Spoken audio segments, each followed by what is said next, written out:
Hello guys, welcome to the fiction series.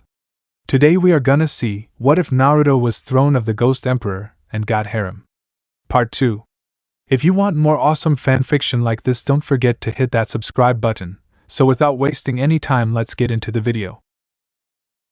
In which I go toe-to-toe with a bowl-cut tornado and realize pain is part of the curriculum. Okay. So I've fought ghosts. Sort of. I've survived surprise gym pop quizzes. I've even endured Tucker's garlic-laced health smoothies. But nothing could have prepared me for the soul-crushing horror that is catching up on schoolwork. It all started after dinner, after that surprisingly emotional heart-to-heart with my ghost-hunting parents. I should have gone to bed like a normal kid who had just emotionally reconnected with his family. But no, I had something even scarier than ghosts waiting for me upstairs. If you want to walk the path of strength, kid, Naruto said as we climbed the stairs to my room, you gotta handle the boring stuff too. I blinked. You mean like dishes? No, he said, deadly serious. Worse. Textbooks. A few minutes later, I was sitting cross-legged on my bed, staring at a pile of schoolbooks I was pretty sure hadn't moved from the floor since September. Naruto handed me one like it was a sacred relic. U.S. History Volume 1, Pre-Colonial Times to the Civil War. I stared at the cover like it was going to bite me. Seriously? This thing has the excitement level of wet cardboard. Knowledge is power, Naruto said. And also, you're failing this class. Technically, I'm almost failing, I mumbled. Almost failing is just failing in slow motion, he deadpanned. Touché. Then I saw the pages. Naruto had written in the margins. Underlined stuff. Highlighted key terms. Scribbled random motivational notes like, "This part's boring, but trust me, it shows up on every test. Think of the revolutionaries as rogue ninjas. You're welcome." The Civil War was basically a massive clan war. Sasuke would totally get this. It hit me then, Naruto, guy who once body-slammed space gods, sat down and read through my history textbook. That kind of dedication was terrifying. So I cracked the book open. And I started to read. 5 minutes in, I was already drooping. 10 minutes in, I realized I'd read the same sentence 3 times and still had no idea what a mercantilist economic policy was. At the 20-minute mark, I jolted awake after my head nearly slammed into the pages. What, huh? Did I miss the ninja war? No, Naruto said, smirking. But you did miss how the French helped the American colonists. You want to sleep through that part and end up thinking Napoleon fought for Texas? I groaned. My brain is melting. Let it melt. Then rebuild it stronger. You're not just studying for grades anymore. You're studying so you don't get tricked by evil ghosts pretending to be Ben Franklin. That's actually kind of motivating. Exactly. I kept going. Slowly. Painfully. Occasionally drooling on my notebook. But every time I wanted to give up, Naruto pushed me. Sometimes he clapped, sometimes he insulted me, gently, and once he literally blasted a tiny spark of chakra into my hand to jolt me awake. It tingled. I yelped. He called it a motivational slap. But after an hour and a half of waging mental warfare against the rise of industrial America, something wild happened. I remembered stuff. I could explain the Sugar Act. I sort of understood the difference between Federalists and Anti-Federalists. I didn't know if I was becoming smarter or just so tired that my brain was pretending to work. Good job, Naruto said finally, flipping the book shut. You didn't die. That's progress. I flopped backward on my bed, groaning like a reanimated zombie. Please tell me you have some super ninja energy drink to keep me going. Nope. Just hard work, patience, and sheer willpower. Welcome to your new training arc. I sighed. Being a hero sucks sometimes. Yup. But being a failure sucks more. And I had to admit, even though I felt like I'd just been run over by a textbook-shaped truck, I also felt kind of proud. A little smarter. A little stronger. A little more like the kind of guy who could carry on the Fenton legacy. Even if I still couldn't remember what the Articles of Confederation were supposed to do. Tomorrow, I'd hit science. God help me. Let me start by saying, if you've ever thought your dreams were weird, like showing up to school in your underwear or fighting flying dinosaurs while juggling bananas, you've got nothing on my dreams. Because mine now involve ninja battlefields, ancient martial arts, and a moody dream clone of Sasuke Uchiha. Yeah, I said Sasuke. The guy who looks like a model but fights like a blender full of knives. So here's what happened. I went to bed like any responsible student who just barely survived U.S. history and the revenge of the textbook. I was expecting blissful unconsciousness. Instead, I woke up in the middle of a meadow. Not just any meadow, mind you. This thing looked like someone photoshopped heaven. Grass so green it practically glowed. A sparkling pond. A mountain range in the distance, looking all majestic and mysterious. Birds chirping like they had contracts with the music label. And oh yeah, a huge villa in the distance, gleaming like a celebrity mansion. Guess who lived there? Hey, sleepyhead, Naruto said, stepping out onto the porch of his literal mental vacation home. Took you long enough. We've got work to do. He waved. I waved back. Totally not jealous. I mean, my brain gave me acne and test anxiety. His brain gave him a private resort. Totally not jealous. I looked around the meadow and raised a brow. Okay, this is nice. Where's the training spot? A field? A dojo?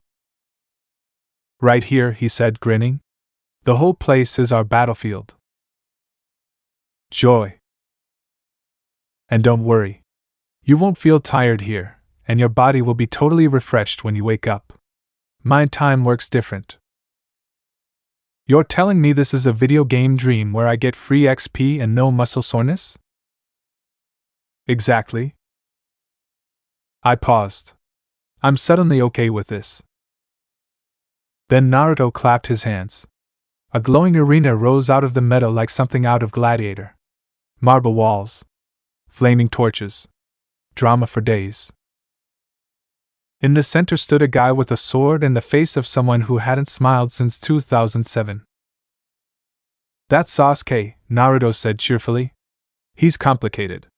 You'll be fighting him today. Wait, fighting him? I backed up. I'm barely qualified to slapbox with Tucker. He's got a sword. Relax. I'll be controlling your body like a puppet. Comforting. It's a learning technique. I fight through your body, you feel every movement, and your muscles start learning on instinct. The more we do it, the more natural it becomes. 1,000 fights tonight. One now? You wanted to learn, didn't you? I sighed. Right. Training arc glorious destiny. Son of Ghostbusters. Fine. Let's get puppet murdered. We stepped into the ring. And then things got wild. The moment Naruto took control, I became Bruce Lee's caffeinated cousin. My limbs snapped, spun, kicked, and blocked like I was born in a dojo.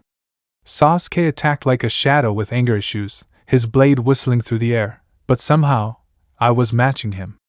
Dodging, striking, countering. I felt every movement in my bones, like muscle memory being carved in real time. By fight number 27, I could already predict some of Sasuke's patterns. By fight number 58, my blocks weren't laid anymore. By fight number 243, I felt like I could actually do this one day on my own. Don't focus on winning, Naruto told me during a break. Focus on learning.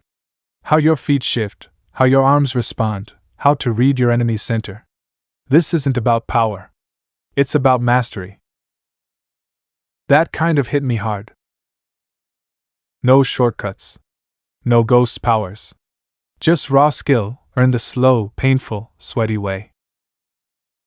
Somewhere around fight number 400, I stopped flinching when Sasuke's sword came down.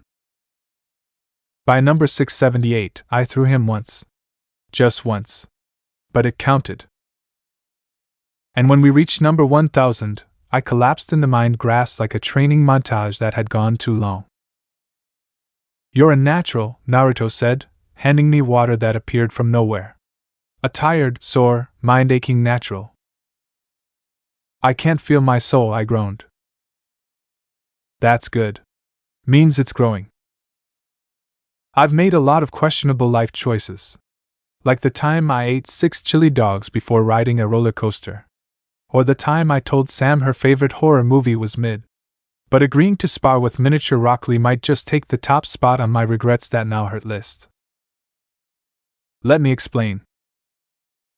After what felt like an entire week of being Naruto's personal action figure in the world's longest puppet show, he clapped his hands and said the 6 words no tired teenager wants to hear. Now it's time to fight alone. I blinked. Wait, like no training wheels? No Jedi possession? Nope. Just you and your instincts. You've got this. You sure? Because I think my instincts still want to play Pokemon and eat Doritos. But Naruto just grinned and waved a hand. And then he appeared. Rock Lee. Well, Kid Rock Lee. About my age. Same build. Same height. Same stats, Naruto claimed. Except this one was bouncing on his toes like his body was made of caffeine and ambition. Let's have a youthful duel, Lee shouted with a big thumbs up. With the flames of determination. I already want to tap out, I muttered. Too late. The moment the bell, yes, there was a bell, Naruto's mind is weird, rang, Lee charged at me like a cheerful missile. And to my complete surprise, I didn't die instantly. Turns out, those 1,000 Naruto-controlled spars, they paid off. My feet moved without thinking. My arms blocked on reflex. I dodged, countered, even landed a couple of hits. It was like my body had become a fighting machine. A very rusty, poorly maintained, dent-prone machine, but still a machine. The good news, I didn't get obliterated. The bad news, Lee hit like a wrecking ball wrapped in politeness. 10 minutes in, I was a walking bruise with legs. He'd sweep my legs, I'd counter and catch his wrist. He'd spin midair, kick me in the ribs, then apologize. It was so confusing. Danny, keep going. Naruto called from the sidelines, sipping lemonade like he was watching a sports anime. You're doing great. I'm dying. Good. That means your fear is dying too. Naruto had this whole philosophy that pain was like a shadow, you had to walk through it to stop being afraid of it. The more I fought, the more I learned to move with the hits instead of flinching. My breathing became steadier. My body, even sore, started adapting. I wasn't winning. But I also wasn't giving up. By the end of the fight, I was panting on the floor, black and blue, but smiling like an idiot. Because I didn't run. I stood my ground. I fought. Nice job, Lee said, bowing. You're full of potential. I'm also full of bruises, I wheezed. Naruto crouched beside me with a grin. Not bad, kid. We'll keep doing this until your fear of pain vanishes completely. One day, it won't scare you anymore, it'll just be information. Signals you can read and adapt to. That sounded like a very mature way of saying get used to suffering, but weirdly, I didn't mind. Because for once, I didn't feel like a screw-up or a joke. I felt like someone who could actually change. Naruto Uzumaki was not the kind of houseguest who cleaned up after himself or folded the laundry without being asked. But he was the kind of houseguest who brooded in the dark like a philosophy major during finals week. Which, considering he was technically a spirit inside Danny's soul, made him something between a ghost, a big brother, and a walking motivational quote poster with a mean right hook. As he moved through the Fenton house, silent as a shadow, smooth as peanut butter, Naruto's mind wasn't on his footsteps. No, his brain was busy swimming laps in the Olympic pool of existential dread. Danny. The kid was trying. Naruto could see that.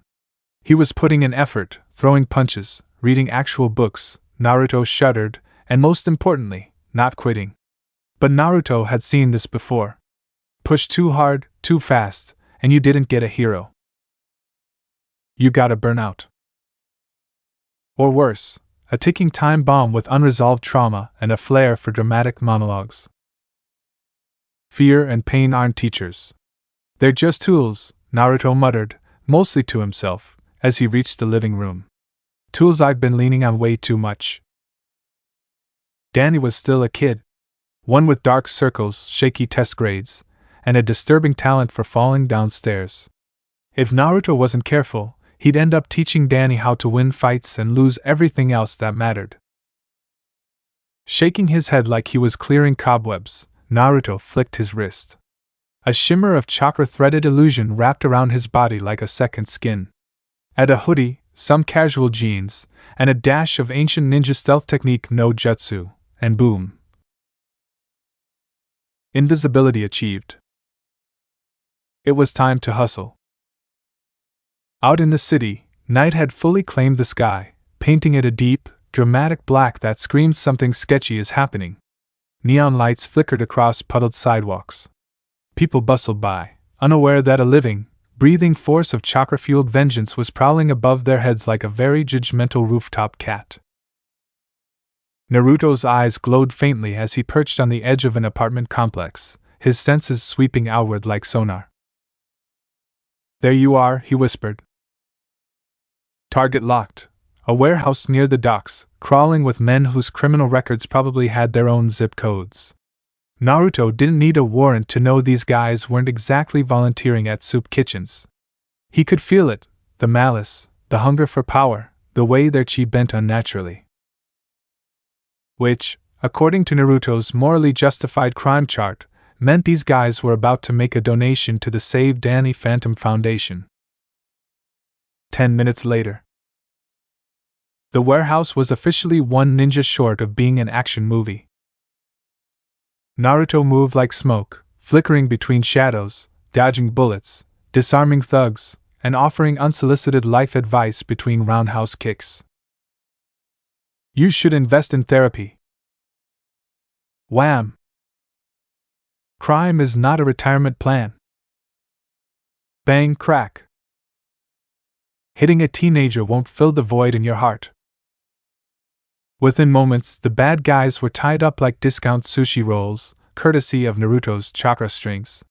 He tapped a panel on the wall, found the stash room, and cracked open crates filled with cold, hard, definitely stolen cash. Jackpot, Naruto muttered, stuffing a duffel bag with the enthusiasm of someone grabbing free samples at a ninja convention. He also grabbed a laptop, a phone, and a few flash drives.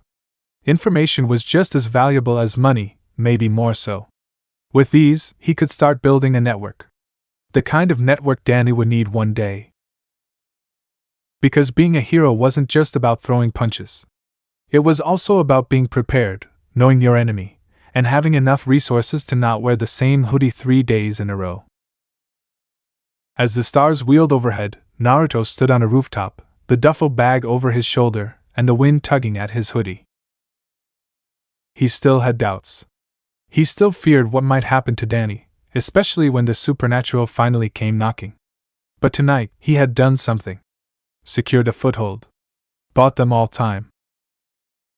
And time, as far as Naruto was concerned, was the most precious resource of all. "You'll be okay, Danny," he said to the wind. "I'll make sure of it." Let it be said that Naruto Uzumaki, even when stuck in the soul of a teenager, still had style.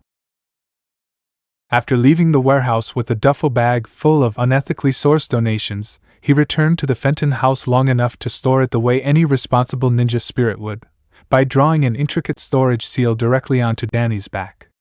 The teen, dead asleep, didn't even flinch as Naruto uncapped a special chakra ink brush and etched symbols with the kind of casual precision that would make tattoo artists cry tears of blood. "There we go," Naruto muttered, tapping the seal. The bag of cash vanished in a puff of pale blue light. Portable ninja bank account activated. With that done, he pulled Danny's hoodie tight, adjusted his chakra mask, which, let's be honest, was 90% intimidation, 10% fashion statement, and slipped out once more into the cool Amity Park night. The town had a strange stillness after dark. Not the peaceful, sleepy kind, but the "there are definitely ghosts watching me from the shadows" kind. Naruto didn't need ghost-sensing goggles or ectoplasmic scanners.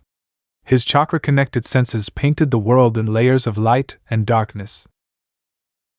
Energy curled along the streets like mist, thick, cold, and unnatural. To the average person, it was nothing. A trick of the light. But to Naruto, it shimmered like dew on a spider's web. The rips in space, the tears in reality bleeding spectral light, were everywhere. Some tiny, hairline fractures. Others pulsing wide enough to suck in a school bus if provoked. "This town's a spiritual sinkhole," Naruto whispered, "and no one even notices." He could draw from it, yes. In fact, he had to. The energy was a temporary fix for the slow decay gnawing at the edges of his spiritual form. But it wasn't enough, not by a long shot. At best, it was ghost coffee, kept him moving, didn't fix the exhaustion. If he wanted real power back, he'd need a feast. A powerful entity. Maybe the right ghost or the wrong one. But that path was risky. Dangerous. One mistake and he'd rip a hole in the world big enough to wave at the apocalypse through. No, he couldn't fight that battle yet. That's why he needed Danny. And Tucker. And Sam. And preferably a small army. Not because he was afraid. Because this time he couldn't afford to fight alone. 10 blocks later, Naruto stood before the kind of house that screamed, "I'm overcompensating." A massive mansion, tall stone walls, polished gates, ivy vines trimmed weekly by gardeners with NDAs. Danny's memory said the man inside was a generous philanthropist, a respected businessman. Naruto's senses said liar.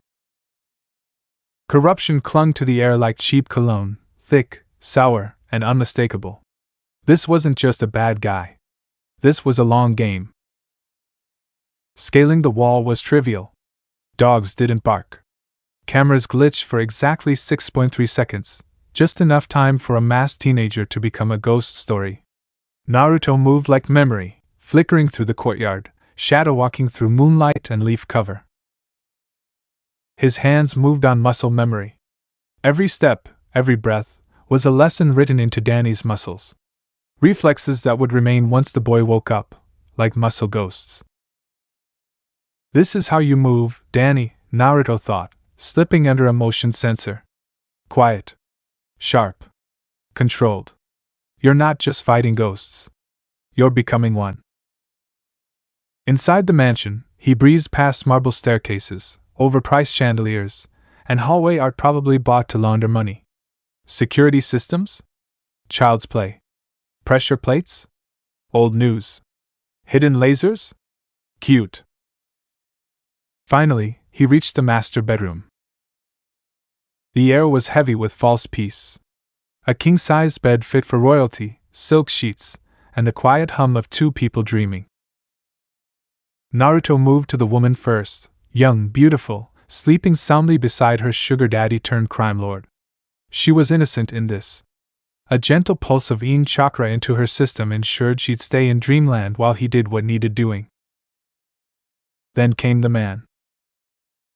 Naruto didn't waste time with theatrics. He pulled a suppressed pistol, chakra forged, silent as a whisper, and pressed it lightly to the man's temple. The boss woke up fast. Eyes wide. Breath caught. One hand started to twitch beneath the blanket. I wouldn't, Naruto said, calm as ocean fog. Unless you want a permanent lobotomy. The mafia boss stilled. Naruto gestured toward the plush armchairs across the room. The man, clearly no idiot, got up without argument and walked stiffly to the seat, trying not to look at his unconscious wife. Naruto followed, pistol still resting lightly in his hand like a polite afterthought. He sat. The boss, voice tight, asked, "What do you want?" Amity Park, for all its sleepy charm and suburban ghost infestations, had its share of bad guys and very expensive pajamas. Case in point, Mr. Bigshot Crime Boss, currently blinking blearily at Naruto from a velvet couch that probably cost more than Danny's house. The boss's bed was a gold-trimmed monstrosity. His wife snored softly beside it, blissfully unaware of the break-in, thanks to a precise jab of yin energy from Naruto's fingertip. She'd probably wake up in the morning thinking she just had the best sleep of her life. Meanwhile, her husband looked like someone had force-fed him an entire lemon. "What do you want?" he growled, trying to sound tough while wearing silky boxers covered in little cartoon dollar signs. Naruto, sitting with the relaxed confidence of someone who could single-handedly wipe out the IRS and still be back in time for lunch, gave a cool smile. "I need money, equipment, and your loyalty." The boss snorted. "Loyalty? From me? You have any idea who I am?" Naruto leaned forward, eyes gleaming like a wolf sizing up a sheep that thought it was a lion. "Not really. I just know you're greedy, power-hungry, and fond of sleeping with one eye open. Let's make a deal. You help me, you get rich beyond belief. You betray me." He pressed the pistol against the boss's temple again for emphasis. "Let's just say you'll miss the days when your biggest problem was the FBI." There was a tense silence, broken only by the soft hum of the air conditioner. The boss squinted at him, as if trying to burn a hole through the mask. "You're bluffing." Naruto shrugged. "Maybe. But you'll find out soon enough." He stood up, brushing invisible dust from Danny's jacket like he was leaving a boring dinner party, not a hostage situation. "I'll be back tomorrow. Don't waste my time." He had just turned toward the window when he heard it, a clink, followed by a hiss. Naruto's eyes narrowed. A small metal canister rolled across the plush carpet like it had RSVP'd late to the case. Gas began spewing out in lazy clouds. "Oh, come on," Naruto muttered. With a well-aimed kick, he launched the canister out the window before the room could fully turn into a nap chamber. Too late for the boss, though. He was already slumping forward, mouth open like a fish. Discovering oxygen was optional. That's when the window shattered. Graceful as a dancer and twice as smug, a figure flipped into the room wearing black leather, a utility belt, and enough confidence to make Batman nervous. Naruto recognized her instantly. "Black Cat," he said with a sigh. "Of course." Felicia Hardy, infamous burglar, was a walking contradiction, gorgeous, brilliant, and deeply committed to making other people's valuables her own. She looked around, taking in the unconscious crime boss, the masked intruder with a pistol, and the faint smell of sleepy gas. She arched a perfect eyebrow. "Who are you?" Naruto smiled unfazed. "Just a passing ninja with expensive taste." "Cute." She didn't hesitate. A flick of her wrist sent a bola zipping toward his ankles while she closed the distance, baton raised. Most people would have panicked. Naruto yawned. He sidestepped the gadget, letting it hit a potted plant instead. The fern never stood a chance. Then, with a smooth motion, he caught her incoming strike and jabbed her in the chin, not enough to hurt, just enough to make her see stars. To her credit, Felicia recovered fast. "You hit me," she gasped, more surprised than offended. You were trying to taste me. I was flirting. You were aiming for my kidneys. Tomato, tomato. The fight quickly turned into an awkward dance. She tried to sweep his legs, he floated above the floor like a ghost. She tried to grab his arm, he vanished behind her in a blur. She definitely tried to use her looks to throw him off, but Naruto had trained with kunoichi, battled seductive demons, and once shared a hot spring with a talking snake. Black Cat didn't stand a chance.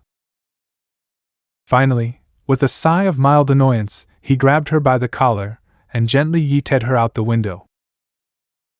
She landed on the lawn below in a perfect superhero crouch, her hair a wind-blown mess of indignation and unresolved curiosity. Before she could shout something dramatic, a warning shot rang out near her feet, Naruto's way of saying shoo.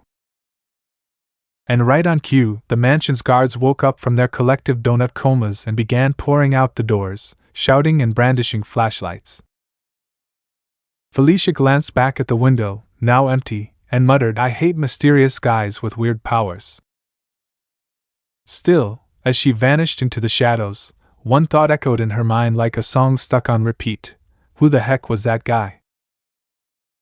Back in the mansion, Naruto casually whistled as he looted the boss's safe, leaving behind a single sticky note on the man's snoring forehead. See you tomorrow. Be good. N. Because honestly, if you're going to terrorize corrupt millionaires and flirt fight with legendary cat burglars, might as well have fun doing it. There are a few universal truths in life. 1. Ghosts don't follow the rules. 2. Cafeteria meatloaf is suspiciously bouncy. And 3. If Naruto Uzumaki wakes you up at 5 in the morning with a cheerful good morning, sunshine, you run. Unfortunately, Danny Fenton had learned all three the hard way. He was currently in stage 4 of grief. Why is this my life? As he sat on the edge of his bed, face buried in his hands, while the blonde ninja turncoat stood by the window like an overly energetic golden retriever. Time to jog, Naruto announced, as if it were the most exciting thing in the world. Danny groaned like a dying cat and rolled dramatically onto his back. Why? Why do you hate me? Naruto didn't answer right away.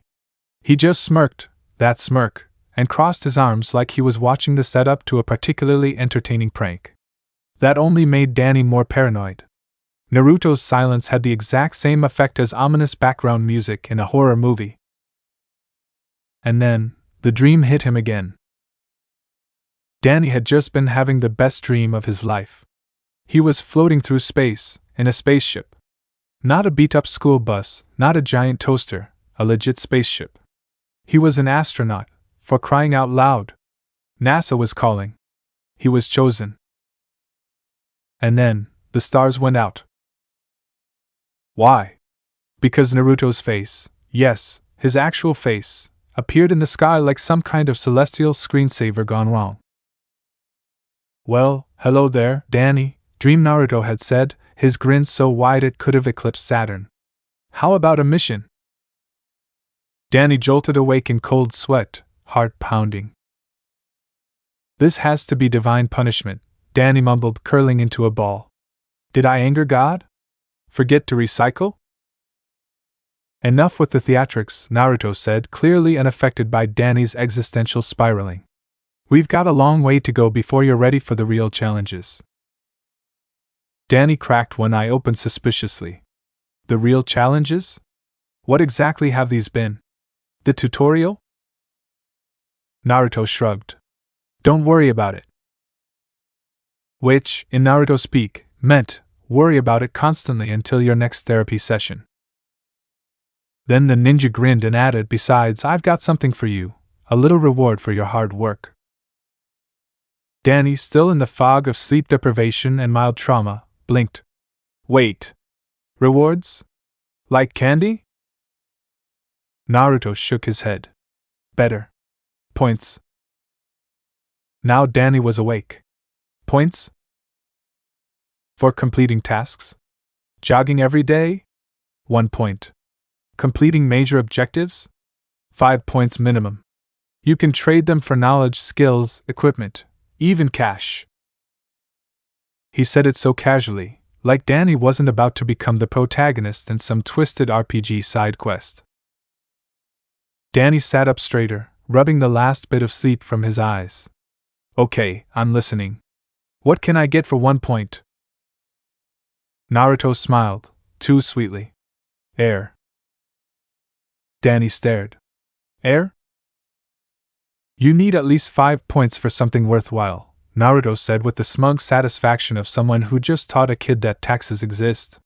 Don't think I'm here to hand you freebies. Being my student is already the ultimate reward. Danny squinted. I thought you said you were giving me the equipment for free anyway. Naruto gave him a faux hurt look. Danny. I said I was giving you training for free. Equipment, knowledge, life-changing upgrades? Those come with effort. I don't want you getting used to free stuff. It's detrimental to your growth. Danny fell back onto his pillow with a dramatic flop. Growth is overrated. Nope, Naruto said cheerfully, already tossing a water bottle at his face. Growth is essential. Now get your butt moving. You've got a destiny to earn. As Danny stumbled out of bed and into a hoodie that may or may not have belonged to Tucker, he realized something important. He was absolutely, 100% going to regret this. But also, 5 points didn't sound that hard. Maybe. Unless jogging with Naruto included dodging kunai and rogue ninjas. Again. Which, knowing his luck, it absolutely did. Let's get one thing straight. I am not afraid of dogs. Ghosts? Sure. Parents wielding giant ectoblasters? Definitely. Pop quizzes I forgot to study for? Daily terror. But dogs? I like dogs. I respect dogs. That being said, this particular dog wanted to eat my face. It all started at the ungodly hour of morning o'clock. Seriously, who even invented 5 a.m.? The sun had barely stretched its fingers over the rooftops of Amity Park, and the streets were empty, except for one extremely panicked teenage boy sprinting like his gym grade depended on it. Spoiler alert, that boy was me. Save me! I shrieked, probably waking up at least 3 grumpy neighbors and 1 traumatized cat. My voice cracked somewhere between horror movie victim and pop star hitting a high note. Not my proudest moment. Behind me, a brown blur of barking rage closed the distance, teeth flashing like tiny white daggers. The dog, a medium-sized German shepherd with murder in its eyes, was very committed to the chase. Like I skipped breakfast, and you look like bacon kind of committed. Don't be such a wimp, boy, Naruto called from somewhere unhelpfully not next to me. When I was 11, I was wrestling bears the size of cars. And here you are, running from a dog. My brain, fueled entirely by adrenaline and spite, screamed back. I'm human. I don't wrestle bears. That's illegal in like 12 states. But Naruto just kept going, his voice full of that annoyingly calm teacher tone, like this was just another Tuesday. Basic martial arts cover all creatures, not just humans. The only thing stopping you is your own fear. Fear is rational when the thing chasing you has fangs and a bad attitude. I wanted to yell. Instead, I wheezed out something that sounded like, "Help me!" Naruto sighed. Loudly. Dramatically. Like he was the one being chased by a rabbit for missile. Danny, I'll see you up there. Up where?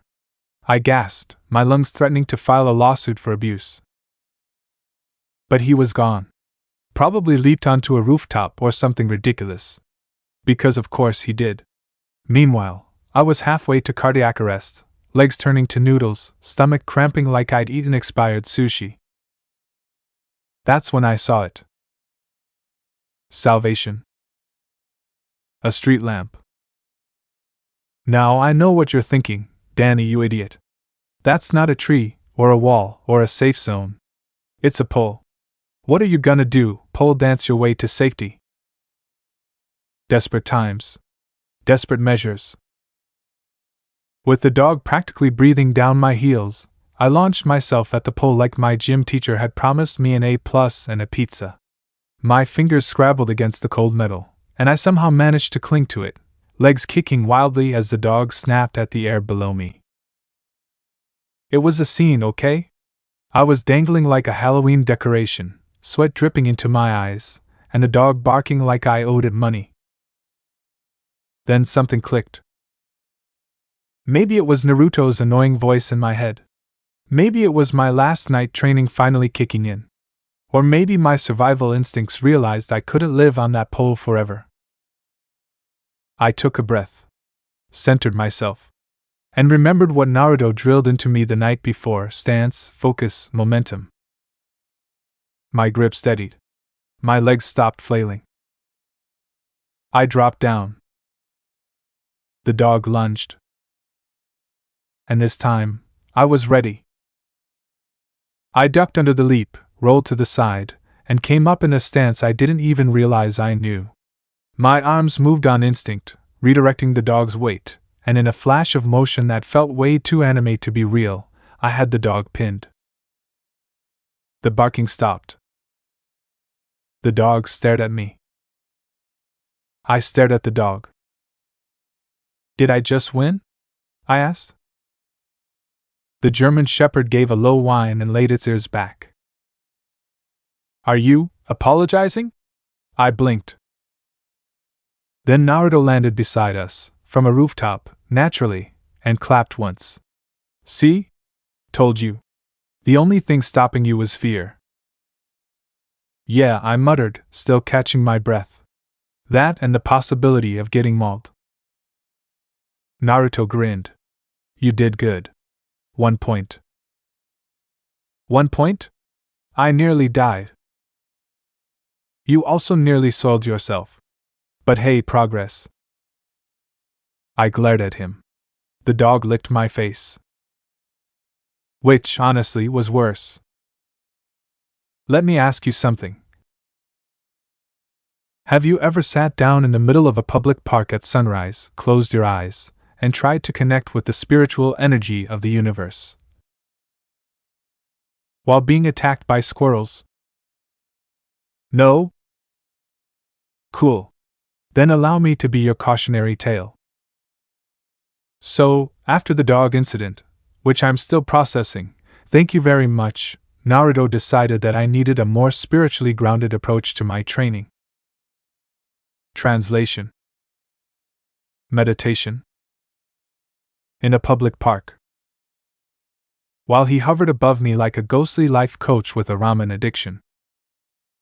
To master your ghost sense and in perception, you must quiet your mind, he said, floating cross-legged in the air like some kind of ancient monk/video game glitch. Feel the flow of energy around you. I, being a rational, non-Zen teenager who's usually more focused on surviving high school and not dying in haunted alleyways, stared at him like he just asked me to lick a cactus. But hey, points were on the line. And if points meant gear, gear meant survival. So I sat. I closed my eyes. I breathed. Inhale. Exhale. Focus. Peace. Until I heard the rustle. Now I'd like to clarify. I am easily distracted. That's just a fact. But when something's skittering across the grass with the intensity of a caffeinated ninja, I don't call that a distraction. I call that a problem. I cracked one eye open. And saw it. A squirrel. Perched 3 feet away. Staring at me. Not in the cute, look at the little fuzzy guy way. No. This was the I have seen the void and I bite toes kind of look. Ignore it, Naruto said without even looking. Squirrels are just part of nature. That's when it hissed. I kid you not, it bared tiny rodent teeth and hissed like a vampire ferret. I yelped and fell backward off my rock. Okay. I shouted, scrambling to my feet. That squirrel is possessed. Naruto's ghostly form blinked at me. Probably. A lot of ghosts are drawn to me. Comes with the whole ancient soul teacher vibe. What? He shrugged midair. It happens. And as if summoned by the power of dramatic irony, 3 more squirrels skittered out from the bushes, glowing faintly blue and making high-pitched chittering noises that sounded way too much like ghost giggling. They surrounded me in a wide circle. Meditation cancelled. Back, you demonic tree rats. I waved a stick like a discount wizard. Naruto! Help! I am helping, he said lazily, floating above the squirrel ambush. This is part of the test. How is this a test? Focus. Breathe. Feel their energy. Don't react with fear. Perceive the yin flow. Their yin flow is in my shoe. I yelled as one of the ghost squirrels scurried up my leg.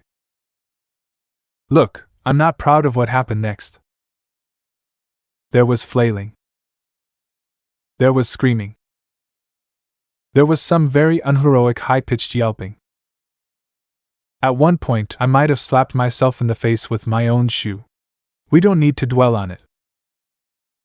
But then, I stopped. In the middle of my rodent panic, I closed my eyes. Just for a second. And I felt it. A cool pulse. A soft hum. Like wind across a still pond, brushing through my chest, behind my eyes. The world became clearer. The squirrel's presence, its aura, was like a ripple in that pond. I could see it even without seeing it. And I reached out. Not with my hands, but with my mind. The squirrel paused. Then it stopped. Floated midair. Its ghostly aura faded. It blinked once, gave a soft chitter, and then scurried off peacefully into the nearest tree. The others followed. I opened my eyes. And Naruto? He looked proud. In that smug, annoying, I knew this would work eventually way. Well done, he said, floating down beside me. You sense the ghost energy. You're starting to see the world as it really is. I stared after the squirrels, still stunned. So meditation really does work? Naruto clapped me on the back. Meditation works. Believing in yourself works. And being attacked by ghost squirrels apparently works too. Who knew? I groaned and slumped to the ground. This is my life now. I fight dogs. I wrestle squirrels. What's next, haunted pigeons? After my soul was nearly devoured by ghost squirrels and I had one moment of spiritual peace, you'd think Naruto would let me bask in my tiny victory, right? Ha! That was adorable of you to assume. Great job with the meditation, Danny, he said, which was the nicest thing he's said since I met him. Now it's time for something even better. Better? Better? Oh, you sweet summer ramen ghost. You lied. Parkour, he announced, hands on his hips, eyes gleaming like this was Christmas morning and I was the present. Can I return this activity for store credit? I asked, already sensing doom. Nope, he said cheerfully, already hopping onto the park bench like gravity didn't apply to him. Let's get those instincts sharp. Strength is nothing if you move like a stiff pancake. Rude. First lesson, Naruto said, crouching like some blonde jungle cat. Flow. The park is your training ground. Trees, benches, monkey bars, statues of suspiciously muscular mayors, use them all. He launched himself into a flip off the bench, rebounded off a trash can, did some kind of triple spin ninja move off the jungle gym, and landed perfectly balanced on the edge of a public water fountain. Meanwhile, I was still trying to tie my shoe. Your turn. My turn to what? Snap my spine in 4 places? Move! He shouted, like a drill sergeant with a ghost license. Run! Jump! Trust your body! Spoiler alert. I should not have trusted my body. It started okay. I managed a decent run, until I tried to hop onto the bench and completely missed, face planting into the grass like a collapsing baby giraffe. Good. Again. Naruto called out, somehow interpreting that as progress instead of a medical emergency. I got up, ran again, tried to vault over a railing. Caught my foot. Slammed into the bars. Made a noise that sounded like a dying goat. Possibly cried a little. Loosen your shoulders, Naruto said helpfully.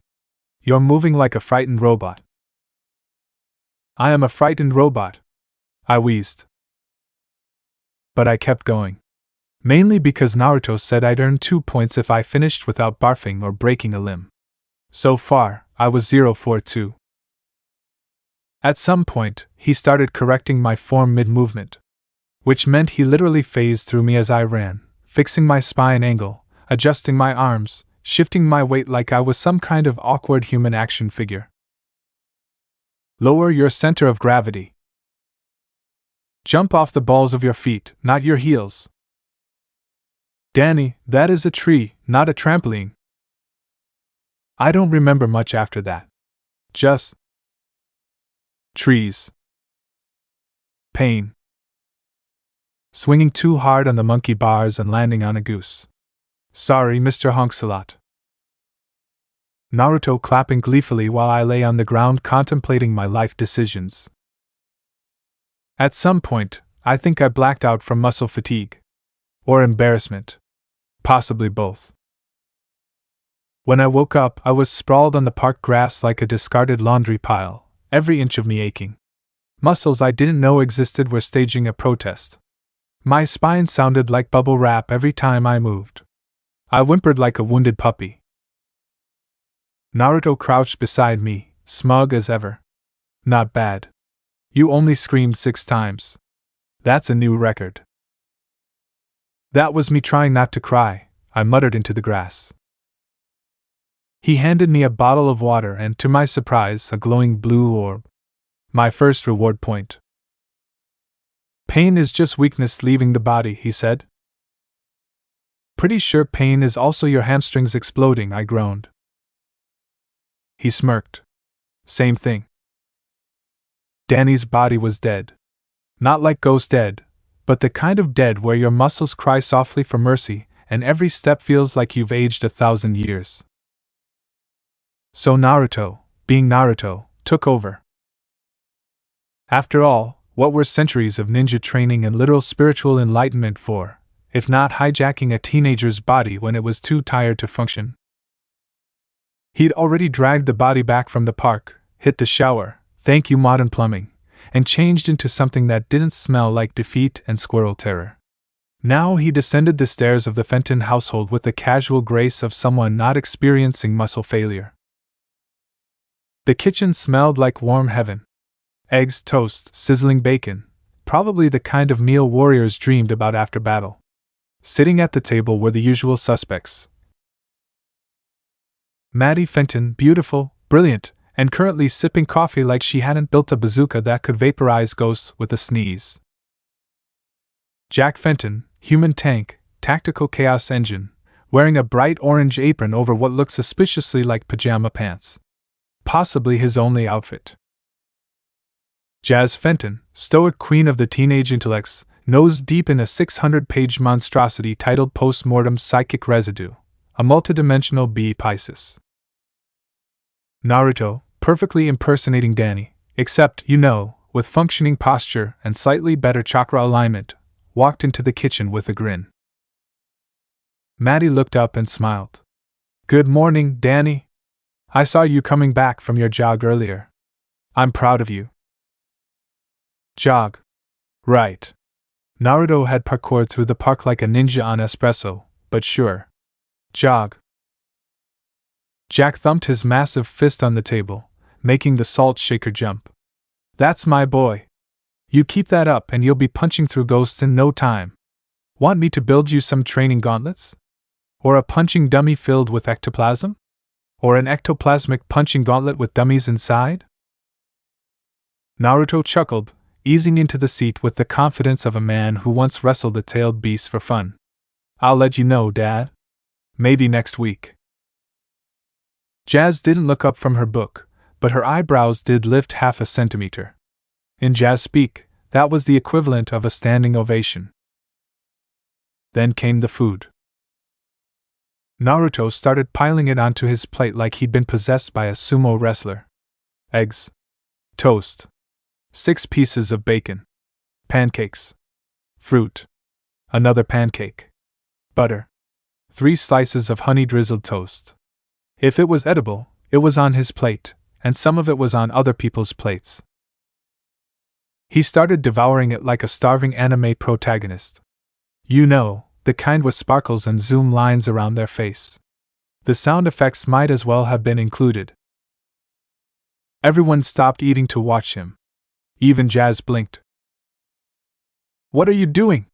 Maddie asked carefully, her concerned mom voice starting to creep in. Naruto wiped his mouth and grinned. Relax, Mom. I'm just really hungry. Look, totally fine. Full of life. He gestured to Danny's body as if that explained anything. Jack stood so fast his chair screeched across the tile. This is the work of an enemy ghost. To the Bat Cave. He bolted upstairs, apron flapping like a heroic cape. Jazz muttered, We don't have a Bat Cave, but nobody stopped him. Naruto kept eating. Jazz kept staring. I never thought I'd see something like this in real life, she murmured. This feels like watching one of those alien possession documentaries. Naruto, between gulps of orange juice, gave her a finger gun and a wink. I'm just motivated. You know, embracing the grind. Jazz narrowed her eyes. You never say embracing the grind. You complain when the TV remote is more than 5 feet away. He shrugged. Knew me? Suspicious, she said, eyes narrowing further, but she turned back to her book like a shark circling for later. Naruto didn't mind. His job wasn't to hide everything, just enough. Too much mystery, and people got paranoid. Too much truth, and you got locked in a lab. Balance. As Danny's body processed the food, Naruto began directing the energy where it was most needed, rebuilding muscle tissue, restoring depleted reserves, speeding recovery. Not bad for Earth food. But he missed the chakra-rich beasts back home. Roast chakra ox? Divine. Sweet and sour shadow stag? Unmatched. Still, this would do. For now. Upstairs, Jack returned triumphantly wearing half a jumpsuit, goggles, and a flamethrower. I'm ready! Jazz didn't even blink. He just had a big breakfast. Jack paused. So no ghost possession? Jazz flipped a page. Not yet. Naruto gave them both a bright, totally innocent smile.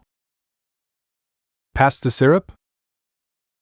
The breakfast chaos had just begun to settle when Naruto, in Danny's skin, spirit, and stomach, leaned back in his chair with a theatrical sigh, the kind only achievable after consuming 3 breakfasts and a possibly illegal amount of syrup. Well, reality is often stranger than fiction, Jazz, he said with a wink. And you know what? Speaking of strange, how's your love life? Need help landing a boyfriend? Jazz didn't even flinch. Her eyebrow rose so slowly it could have shattered steel. Dan, I will slap you. Naruto, bless his reckless heart, grinned wider. Chill, sis. I'm serious. I love you so much that if we weren't siblings, I'd take your hand in a heartbeat. Those guys out there? Total idiots. Blind as bats. Jazz folded her arms, and her book closed with a dramatic snap. Flattery doesn't work on me. Especially not when it's creepy and possibly illegal. And you, Mr. Breakfast Goblin, are in no position to play matchmaker. You're as single as a ghost on prom night. He clicked his tongue, shooting finger guns across the table like a man with absolutely no shame. Unfortunately for you, I've got flowers in both hands. Sam, Jazz, and Maddie chorus like a well-rehearsed sitcom gag. Not exactly hard mode, Jazz shot back unbothered. Try someone who isn't already halfway in love with you and get that to work. Then maybe I'll take you seriously. Naruto leaned forward, eyes sparkling with mock intensity. You're letting your pride get in the way of education, Jazz.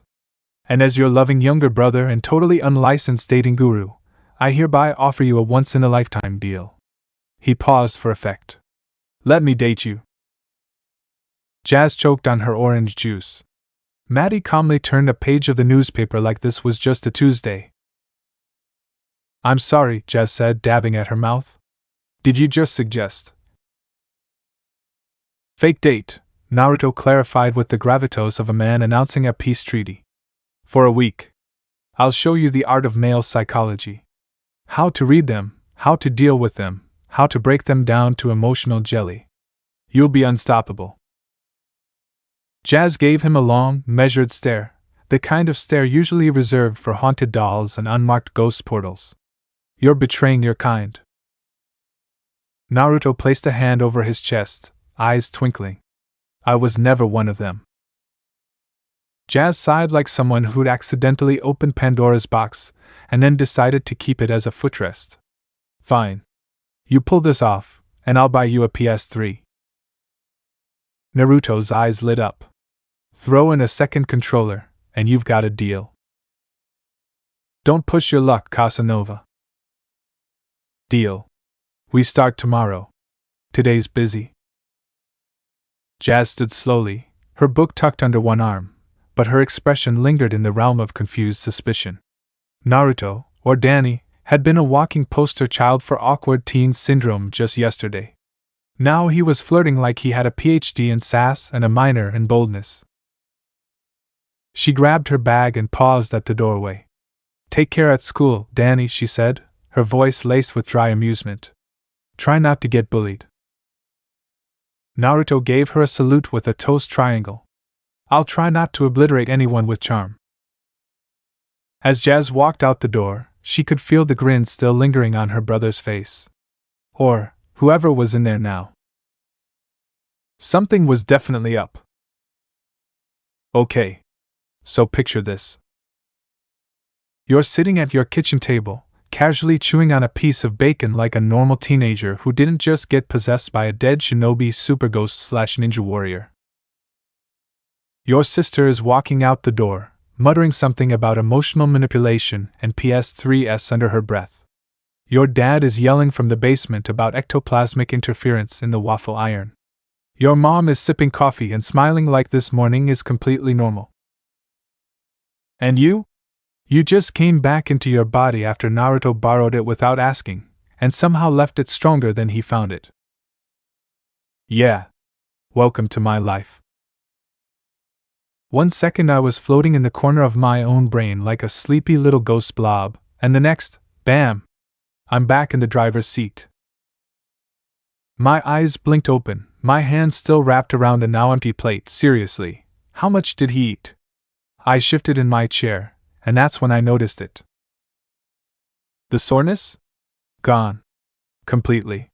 Like I'd never sprinted a marathon through a park while being harassed by ghost squirrels. But more than that. I felt good. Like weirdly good. My body didn't just feel healed, it felt stronger. My spine was straighter. My arms felt more solid. My posture was actually decent, which, for a teenage boy, is basically a miracle on par with walking on water. I looked down at my hands, then flexed them under the table just to check. Nope. Still mine. Just better? Okay, I muttered under my breath, what the heck? That's when I heard the voice. In my head. Like a smug little fox with opinions. You're welcome. Naruto. Of course. I leaned back in my chair and casually rubbed the back of my neck, hoping my parents wouldn't notice that their son was currently having a telepathic conversation with a paranormal ninja. You know. As one does. Hey, I said mentally, what was all that about? You flirting with Jazz like you were trying to win an anime harem? Naruto gave me a mental chuckle, like the world's most laid-back roommate who had just raided my fridge and then complimented my sister's eyes. Relax. That was bonding with your sibling. You know, helping out your family with the things they're weak at but secretly desire. It's part of being a good brother. A good brother doesn't fake date his sister. She agreed, didn't she? Okay. Technically, yes. But only because she was more curious than cautious and because I'm pretty sure she's 2 days away from writing her own psychology thesis on me. I sighed and stabbed a leftover grape off my plate. Next time, maybe ask before you turn me into a walking dating sim protagonist. Noted, he said, in a tone that absolutely meant I will absolutely not be noting this. Maddie gave me a look from across the table. Everything all right, sweetie? Yup. All good, I said quickly, forcing a smile. Just, thinking about the mitochondria.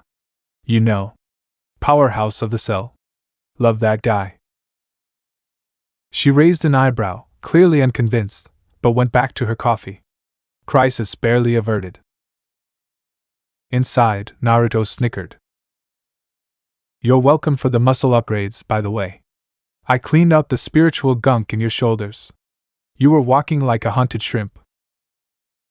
That made me blink. Wait, so all that soreness yesterday? Muscles growing. You're adapting. It'll get easier. Well, okay. I had asked him to train me. I just didn't expect it to be the kind of training that made squirrels scream and Jazz threaten violence over toast. Still, I rolled my shoulder and yeah, it did feel pretty awesome. I stood up, grabbed my backpack, and slung it over one shoulder like some kind of anime protagonist heading to a dramatic high school arc. The weight felt lighter. I felt lighter. Stronger. Weirder. But better? As I walked to the door, I glanced back at the kitchen. Jack was now wearing goggles and stuffing waffles into a device labeled GHOSTOAST 9000. Mom was measuring ectoplasm on the table with a butter knife. Jazz had left behind her book titled Spectral Influence, an Unconscious Bias. When I stepped outside that morning, I was not expecting to feel like a main character in a teen romance drama directed by a ninja ghost mentor. But you know, life's full of surprises. Especially when your soul's been sharing bunk beds with a blonde chakra gremlin who believes flirting and tactical warfare are the same skill set. I barely got 3 steps down the porch before I spotted her. Sam. Standing right there at the front gate of my house, dressed in her usual goth chic outfit, fingers fidgeting with the straps of her bag like she was debating whether to storm the castle or run away from it. Her face was uncharacteristically unsure. For a girl who usually walked like she owned the world, and maybe had plans to burn it down if it didn't recycle properly, this was new. And apparently my cue. Go, Naruto murmured in the back of my mind. You've got this. Trust the instinct. Right. Instinct. The thing that usually made me trip over my own feet, or say things like, hey, I like your hair, what's it made of? But this time I didn't hesitate. I walked right up to her. Slipped my arms around her waist like it was the most natural thing in the world. She jolted in surprise, honestly, so did I a little, but I didn't let it show. Hey there, beautiful, I said, in a tone that would have made my past self explode from secondhand embarrassment. Sam froze for a millisecond. Her breath hitched. Then I leaned in, letting the soft scent of her lavender shampoo hit me right before I pressed a light kiss to the curve of her neck. She shivered. Like, a full-on actual shiver. Which, okay, not gonna lie, was really satisfying. Hiya, she squeaked, her voice cracking in that adorable way she always pretended never happened. But she didn't pull away. Instead, she leaned back against me, relaxing into the hug. "I feel the same," she murmured, so soft I almost thought I imagined it. "I couldn't wait to see you." I smiled, feeling like I'd just unlocked a secret level in the game of life. I spun her gently around so we were face to face. Her eyes found mine, and there it was, that glimmer of challenge, that spark of mischief. She wasn't just happy to see me, she was daring me to keep up. Which, thanks to Naruto, I might actually be able to do now. "Of course you couldn't," I teased. "Our chemistry is too strong to ignore. Like Mentos and soda. But hotter." She groaned, but the blush on her cheeks betrayed her. "You're lucky I like you, dork." "Only slightly lucky," I replied, winking. "Did you sleep well?" Her smirk returned, slow and knowing. "A good dream." Oh boy. We kissed, soft, electric, and short enough to be legal in front of my neighbors. I wasn't even thinking anymore. Everything just felt right. Then Sam broke away, that twinkle in her eye now dialed up to full sparkle mode. "We'd better get going, Romeo," she said, "or we're going to be late for school." I grabbed her hand. "Right behind you, Juliet. Lead the way." As we started walking towards school, hand in hand like a scene from some painfully ideal YA novel, I could practically hear Naruto grinning from the void. "That was smooth." I didn't even answer. I just smiled. For once, I wasn't stumbling through the morning like a zombie. I wasn't overthinking every word or worrying about what she thought of me. I was just in the moment. With her. And even though ghost school, and maybe a few emotionally unstable lunch ladies were still waiting to ruin my day. Right now, I felt unstoppable. Walking to school with Sam should have been chill. I mean, we were holding hands, the weather was perfect, and no ghost had popped up trying to turn us into experimental smoothies yet. But then Sam dropped the bomb. "I upped my workout routine," she said casually, like she was talking about trying oat milk instead of revealing her secret identity as an Amazonian warrior princess. I blinked. "Wait, what?" She smirked, a little too pleased with herself. "You know I've always trained a bit at home, right? Villa gym, light cardio, yoga. That kind of thing. But now I'm on the full plan. The one you showed me. Push-ups, pull-ups, strength training. Everything." I stared at her, trying not to picture her effortlessly bench pressing a full-grown moose. "How much is everything exactly?" I asked, already fearing the answer. She held up her fingers like she was counting off her grocery list. 20 push-ups. 10 pull-ups. Clean roundhouse kicks. Full splits. I can out-squat Tucker and lift more than you. I tripped. Not metaphorically. I actually stumbled a step, because my legs forgot how to exist. "Wait, more than me?" I squeaked. She looked way too proud. "Yup. I maxed out at 35 pounds on the curl bar yesterday. No big deal." 35? That was more than I lifted before Naruto rebooted my body like it was an old gaming console. Danny, son of the ghost hunters that could bench press cars, used to get outbenched by his goth girlfriend. And honestly, that tracked. I suddenly remembered all the times in middle school when Sam was the one who stood up to bullies while Tucker and I hid behind our lunch trays. She'd been the man of the group long before either of us figured out how to talk without our voices cracking. "Thank you, Naruto," I whispered to the heavens, "for saving me from a life of shame and weak noodle arms." "What was that?" Sam asked. "Nothing," I said quickly, flashing what I hoped was a mysterious grin. She narrowed her eyes at me. "You've changed lately, you know. Gotten stronger. Confident. You've been hiding this from me, haven't you?" Who, me? I said, placing a hand on my chest like an innocent anime protagonist. She stepped in front of me and jabbed a finger into my chest. Don't who me. You've been holding back. Playing the I'm just a nerdy boy card, all while secretly building a six-pack in your basement. Okay, I didn't exactly have a six-pack. More like a polite four-pack. But hey, we were getting there. She squinted at me. Trying to act all mysterious now, huh? You're lucky it's working. I grinned. Wanna see something cool? Before she could answer, I scooped her up into a bridal carry, arms beneath her knees and back like we were in some sappy romance anime finale.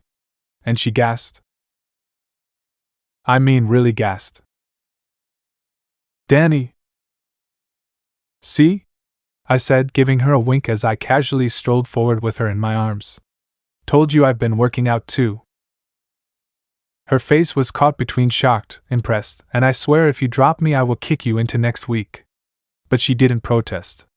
In fact, she settled into the hold, arms curling around my neck with a slow, smug smile. Well, she said coyly, guess you have gotten stronger. Just strong enough to carry the weight of this relationship, I said, like an idiot. Naruto cackled in the back of my brain. Sam rolled her eyes. That line would have made me puke last month. And now? She leaned closer, her nose nearly brushing mine. Now it's working. But if you ever call yourself my Prince Charming, I will suplex you into a bush. Noted.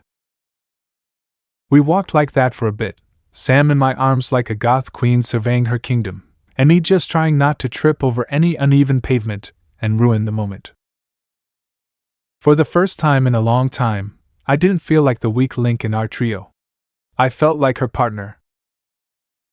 And maybe, just maybe, I was finally starting to become the kind of guy who could keep up with her. You ever walk into a room and immediately know people are talking about you? Now multiply that feeling by 100.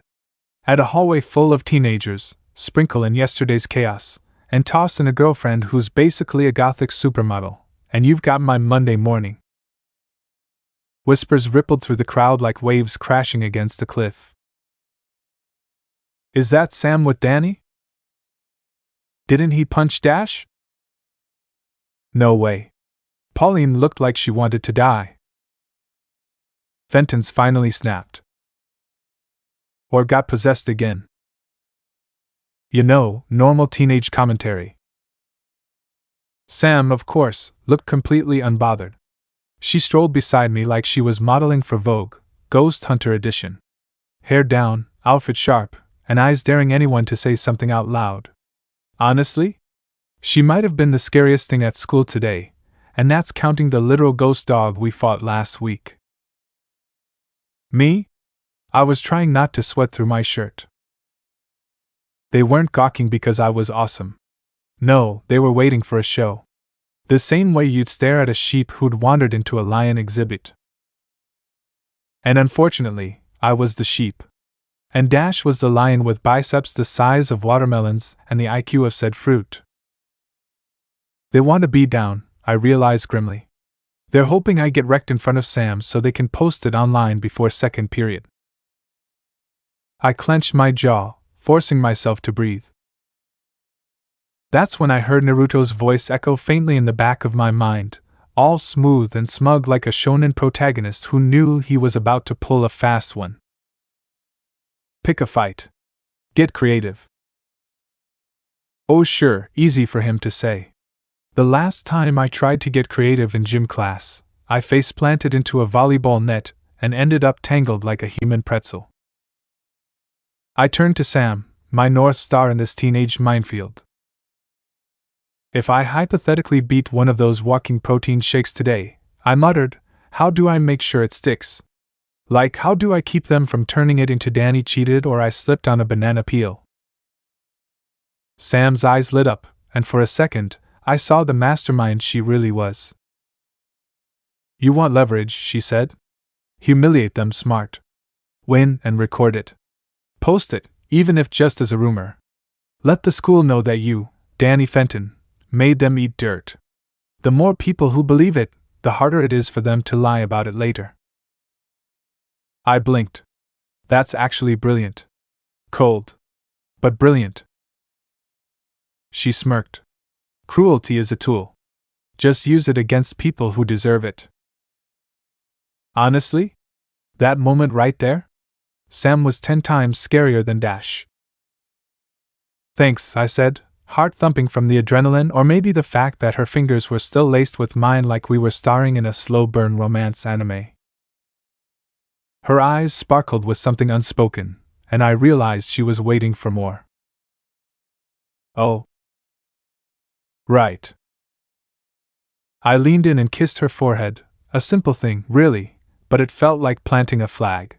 She leaned into it like she'd been waiting all morning, her arms wrapping around me in a warm squeeze. I love you so much, she whispered. And let me tell you, no ghost fight, no high-speed chase, not even Naruto whispering cool one-liners in my brain could prepare me for that. All the tension I'd been carrying? Gone. Melted like ice cream under the summer sun. I could have floated to class and not even realized I'd passed through the roof. Which was when fate, that cruel little gremlin, decided to kick me in the emotional kneecaps. Bam. A shoulder slammed into me, hard, and I stumbled sideways, catching myself before Sam could get knocked off her feet. Q. Baxter. Towering over me, arms crossed, chin high, that trademark sneer like he just stepped out of a B-grade high school drama. Watch it, Fenton, he growled, emphasis like it was supposed to hurt.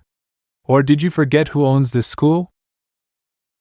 I stared up at him, every instinct screaming run. But this time something was different. I didn't feel like the sheep anymore. Not with Sam by my side.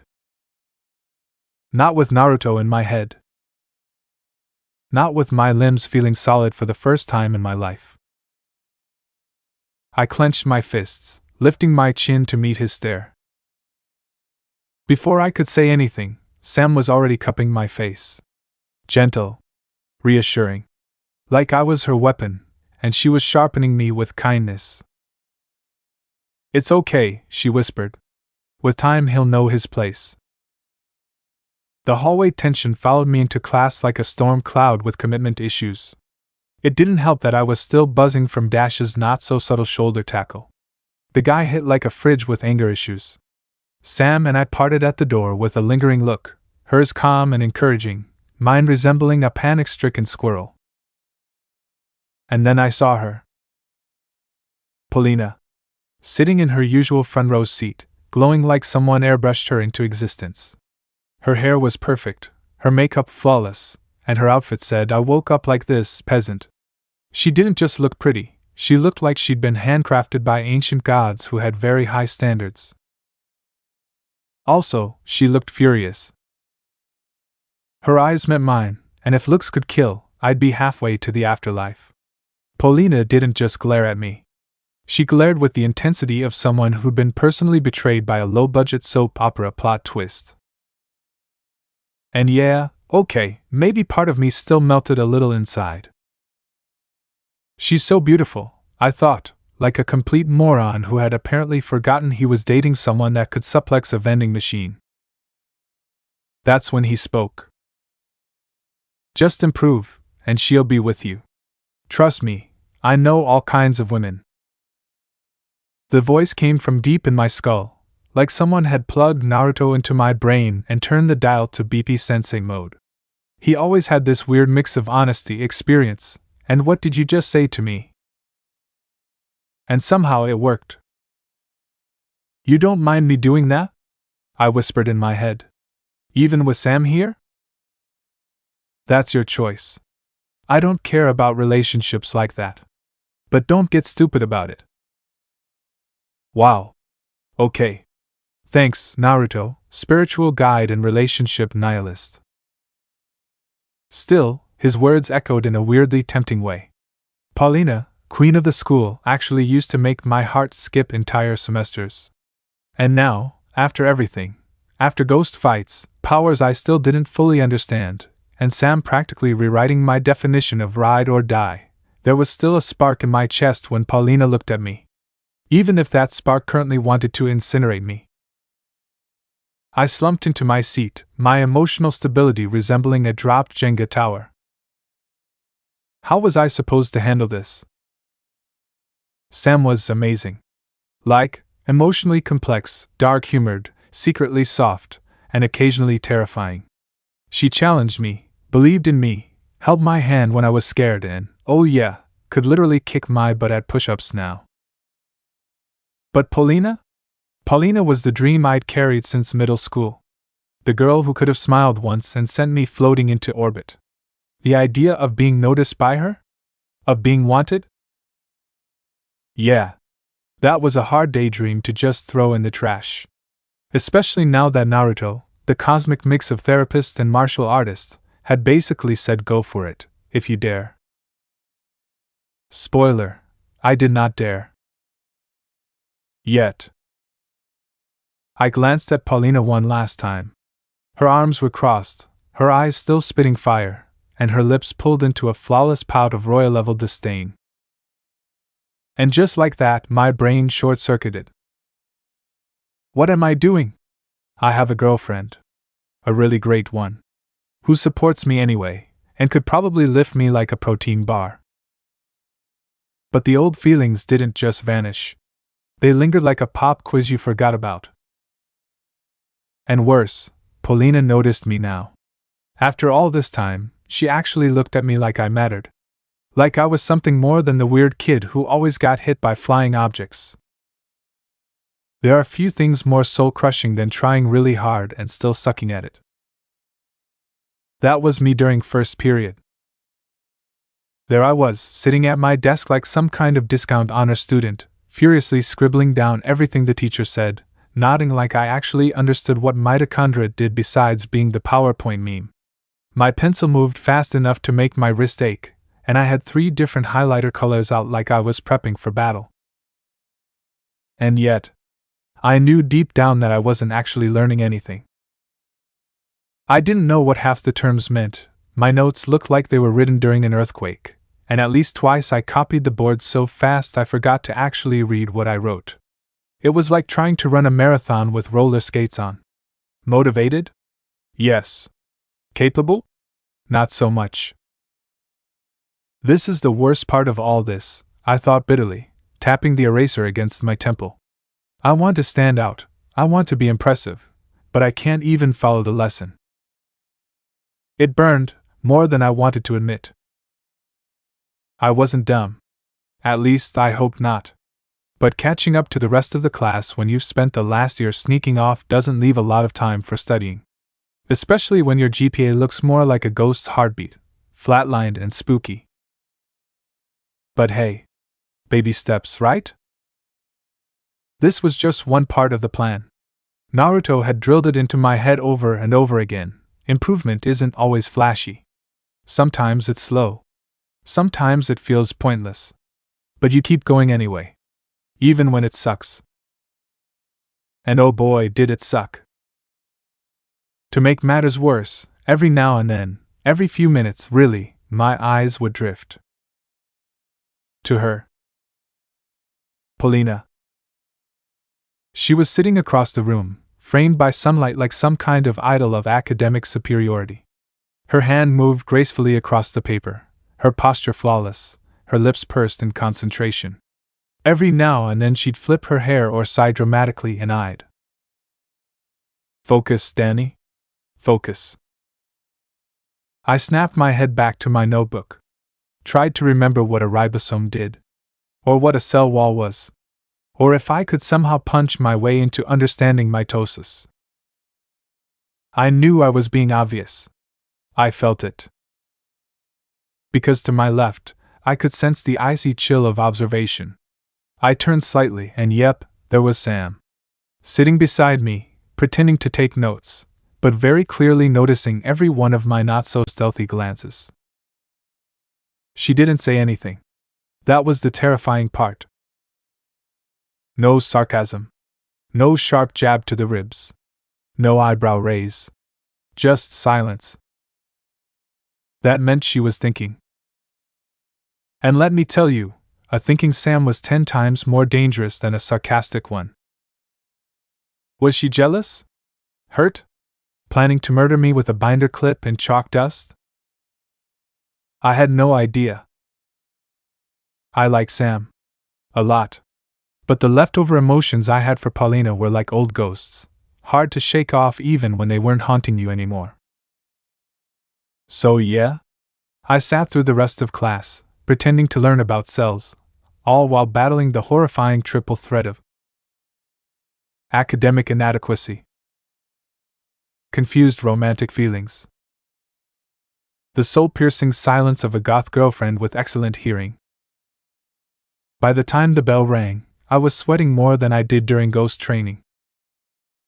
And I still didn't know what a chloroplast was. I was hoping to bolt out of class like a man on fire, but Sam had other plans.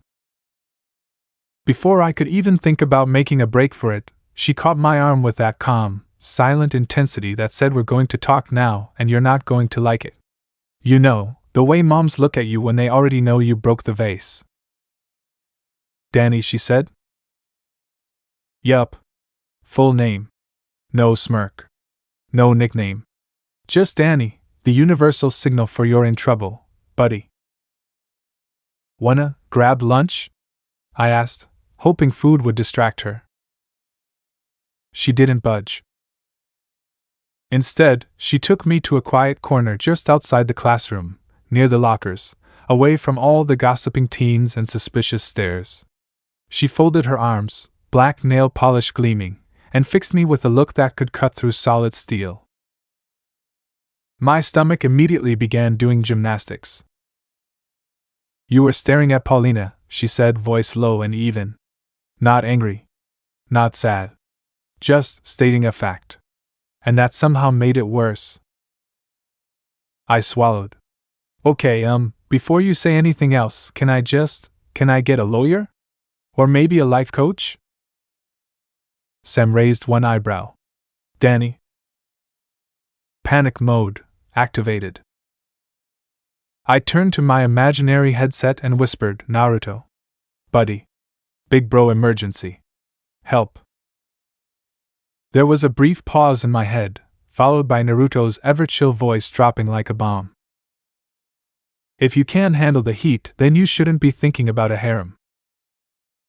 I choked on my breath. What? Sam blinked. What? Nothing. I mean, yes. I mean, not you. I was talking to, my inner thoughts. Deep spiritual stuff. Ghost stuff. You know. Sam squinted. Danny. I sighed. I couldn't lie to her. Not well, anyway. And not when she was staring at me like that, like she already knew but needed me to say it. So I did. Okay. Yeah. I still have a thing for Paulina. Not a big thing. Just a residual ghost of a crush. She's been my dream girl since middle school. Sometimes my eyes wander. That's it. It doesn't mean I don't care about you or us. I rubbed the back of my neck and looked anywhere but at her. It's just leftover feelings. That's all. The silence that followed was awful. Like waiting for a ghost to jump out of a closet and slap you with a math test. Finally, Sam spoke. Okay. I blinked. Wait, what? I said okay, she repeated, a little softer this time. You were honest. And I get it. Feelings aren't switches. You don't just turn them off because someone new comes along. I stared at her, stunned. So you're not mad? Oh, I'm definitely mad, she said, smirking now. But more at the situation than at you. You're trying. You told me the truth. That means something. I felt my shoulders sag with relief. Sam, you're amazing. I know, she said, then added, but if your eyes wander again, I will make sure you trip in front of the entire cafeteria. Fair enough. We started walking toward the lunchroom together, her arm looping around mine like nothing had changed. Except maybe I had. Because Naruto's words echoed in my head again, about heat, harems, and not being stupid. And for once, I actually listened. Lunch was overrated anyway. While everyone else stampeded toward pizza slices and mystery meat, I took a detour to the back of the gym. The place was basically no man's land, dusty mats, old gym equipment, and the unmistakable scent of teenage sweat lingering in the air like it paid rent. But more importantly, it was quiet. Private. Perfect for what I had in mind. And by perfect, I mean probably really stupid. 2 jocks lounged there like they owned the place. I recognized them immediately, Chad and other Chad. I'm not even kidding. No one remembers his actual name. He's just Chad's Chad.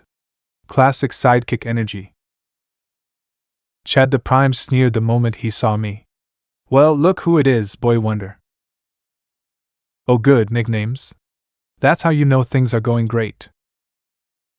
What, come to offer yourself on a silver platter? Polina's gonna love this. Behind him, other Chad took a lazy drag of his cigarette like we were in some old-timey mob movie. He clearly wasn't expecting anything more than a light afternoon bullying session. My stomach tried to file for an early escape through my throat, but I forced a smile. Hello, guys. I hope you're having a wonderful time, I said, voice steady. Somehow. Wanna make it better? Chad cracked his knuckles. Let's see if you bleed ectoplasm. Here's the thing about bravery, it feels a lot like being stupid until it works. He came at me fast, his fist cutting the air. But I wasn't the same Danny who used to flinch and cover his head. My instincts kicked in, sharper than ever, like someone had dialed up the clarity in my brain. I ducked. Then I punched. Square in the nose. Not fancy, not cinematic, but effective. Chad stumbled back, clutching his face with a very satisfying UGH. And then he got mad. His wild swing caught me right on the cheek, and let me tell you, that part was cinematic. The world spun, colors flashed, and I tasted regret. Also maybe blood. I hit the ground hard. The gym mats weren't nearly as soft as I remembered. Fenton, I'm gonna kill you! He bellowed, his nose now a full-on faucet of karma. But I didn't wait. I rolled, kicked up, and nailed him in the face. He hit the ground with a thud that was so beautiful I might have cried if my face didn't hurt so much. Before he could bounce back, I scrambled on top and locked my arms around his neck in a half-decent chokehold. Thank you, late-night martial arts YouTube tutorials. Do you give up? I gasped, arms shaking, lungs burning.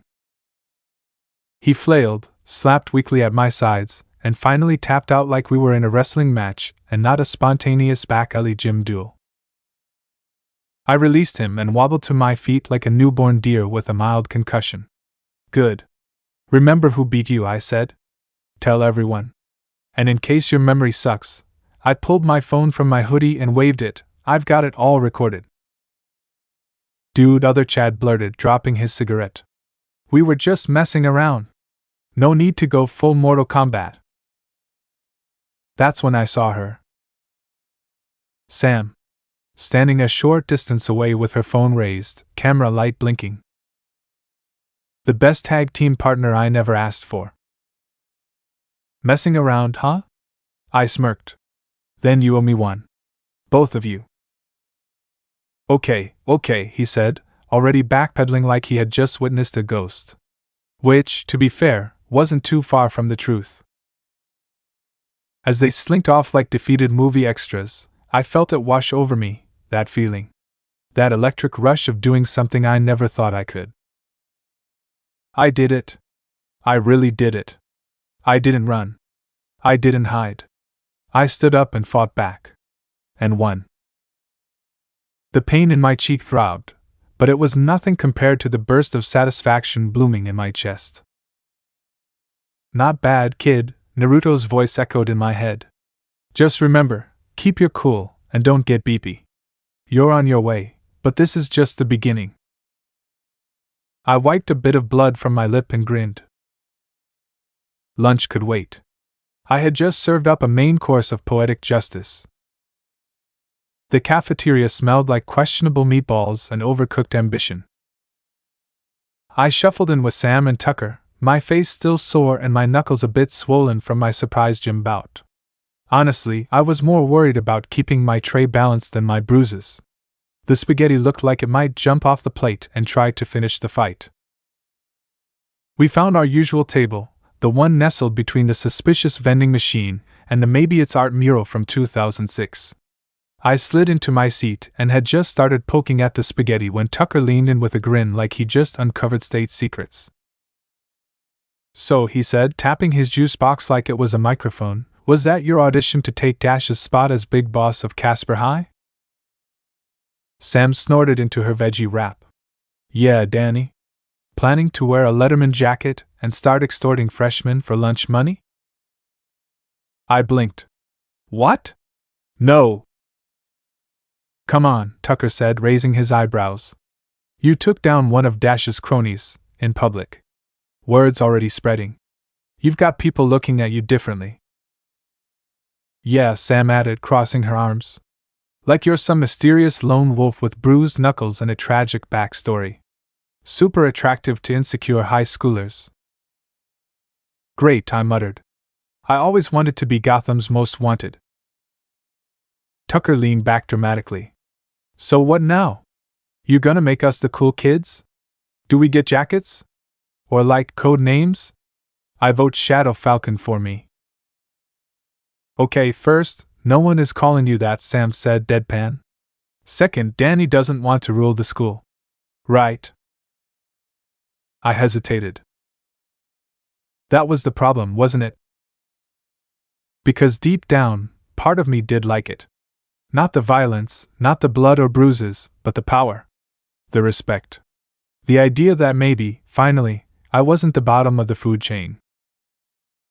And yeah, there was that moment, after the fight, when some underclassmen made eye contact with me and flinched. I wasn't proud of it, but I wasn't mad either. I don't know, I said, staring at the tray like it held the answers. I'm not trying to be Dash. But I guess. I'm tired of being the one everyone pushes around. Sam's expression softened, and she nudged my elbow. We get it. Just don't lose who you are in the process. Yeah, Tucker said, unwrapping a suspiciously green cookie. You're Danny Fenton, resident nerd, half-ghost hero, and undefeated king of bad cafeteria trades. If we suddenly become cool, who's gonna trade me a pudding for a sad banana? I laughed. That was the thing about Sam and Tucker. They didn't care how many fights I won or how many people flinched when I walked by. They'd still roast me for wearing socks with holes or watching anime at 2 a.m. with subtitles that didn't match. No jackets, I said with a smile. But maybe we upgrade the table. Oh, absolutely, Tucker said. I'm done sitting near the weird mural. I swear that thing moves when I'm not looking. Sam rolled her eyes, but even she smiled. We weren't the cool kids. Not really. But maybe we didn't have to be. Maybe just not being invisible anymore was enough, for now. You know it's going to be one of those days when your best friend, who considers walking to the fridge a strenuous workout, comes sprinting down the hallway like he's in a Marvel chase scene. Tucker barreled toward me like a freight train made of khaki and panic. His backpack was half-zipped, his glasses foggy, and sweat poured down his forehead like he'd just run a marathon through the Sahara. Danny gasped, "Runway's their death rattle coming for you." Now, a normal person might have freaked out at that. "They're coming for you" is not the kind of phrase you want to hear before third period. But me? I just blinked. Because, let's be honest, Tucker running was already the day's weirdest event. You actually ran? I asked, genuinely impressed. Like, with both feet? At the same time? Danny, Tucker gasped, hands on his knees. This is not the time for sarcasm. I almost died. That's cardio, man. Before I could ask who was coming, the answer arrived in the form of a stiletto-heeled death march. Click. Clack. Doom. Paulina, or as I like to call her when no one's listening, Queen of Ice and Selective Kindness. She appeared at the end of the hallway, dressed like she was about to star in a teen fashion drama titled Mean Girls, Royal Edition. Hair perfect. Eyes locked. Intentions? Probably murder. Fenton, she said like it was a curse word.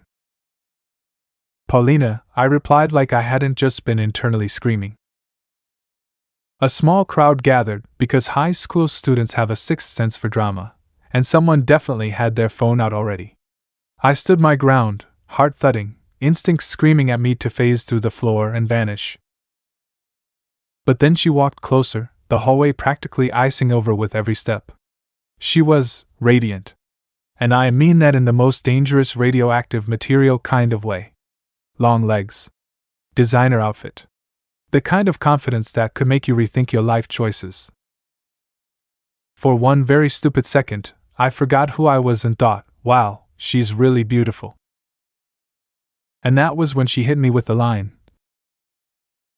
Humph. Where did this so-called new personality go? Or was it all just an act to get my interest? Oh. So that's where we're going. Excuse me? I said, arching an eyebrow. You've been strutting around like you've grown a spine. Thought maybe you were different. Guess not. She smirked like I was a particularly underwhelming sale item. Still the same loser as the rest of the boys. I clenched my jaw. My ghost half bristled inside me. But right when I was about to reply, she dropped the nuclear bomb. Come on, Fenton. Slap me. Right here. Right now. Let's see if you've got any guts. Wait. What? Slap her? In front of the entire hallway? That's not just a trap, that's 5 traps wearing a trench coat. My brain short-circuited for a second. This had to be some weird social test. Or maybe she was setting me up to look bad. Or, plot twist, she's secretly a robot testing human responses to unethical dares. And then, a hand touched mine. Sam. She'd appeared at my side like a goth guardian angel, fingers curling around mine with just enough pressure to say, breathe. Stay grounded. Don't punch anyone unless they really deserve it. Naruto, yeah, the actual ninja ghost tenant living rent-free in my brain, stayed quiet. Which was way worse than him giving advice. It meant this was a test. My test. I won't hit a girl, I said quietly but firmly, especially not for ego points. Paulina's smirk twitched, just for a second. Heh. I knew it, she said. You're no different. Weak, boring, predictable. She extended her hand toward me like some bored goddess offering mercy. Fine, I'll let you follow me then. For a second, just one awful, tempting second, I considered it.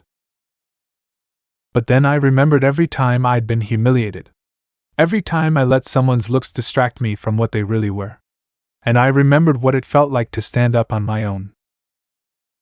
I smiled, not beepy, but calm, and stepped forward. I've got a better idea, I said. You follow me. The hallway went still. Somewhere, a nerd dropped his juice box and all. Paulina's eyes narrowed. Sigh. And here I was being nice because you looked so fragile. Just then, thunderous footsteps echoed behind her. Jocks. Reinforcements. Great. Because nothing says healthy confrontation like backup dancers in football jerseys. Sam gave my hand a final squeeze and let go. Tucker was still wheezing in the corner like he needed a defibrillator and a juice pouch. But me? I just stood there. Maybe I wasn't the king of the school.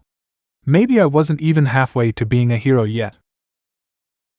But I was done being anyone's stepping stone.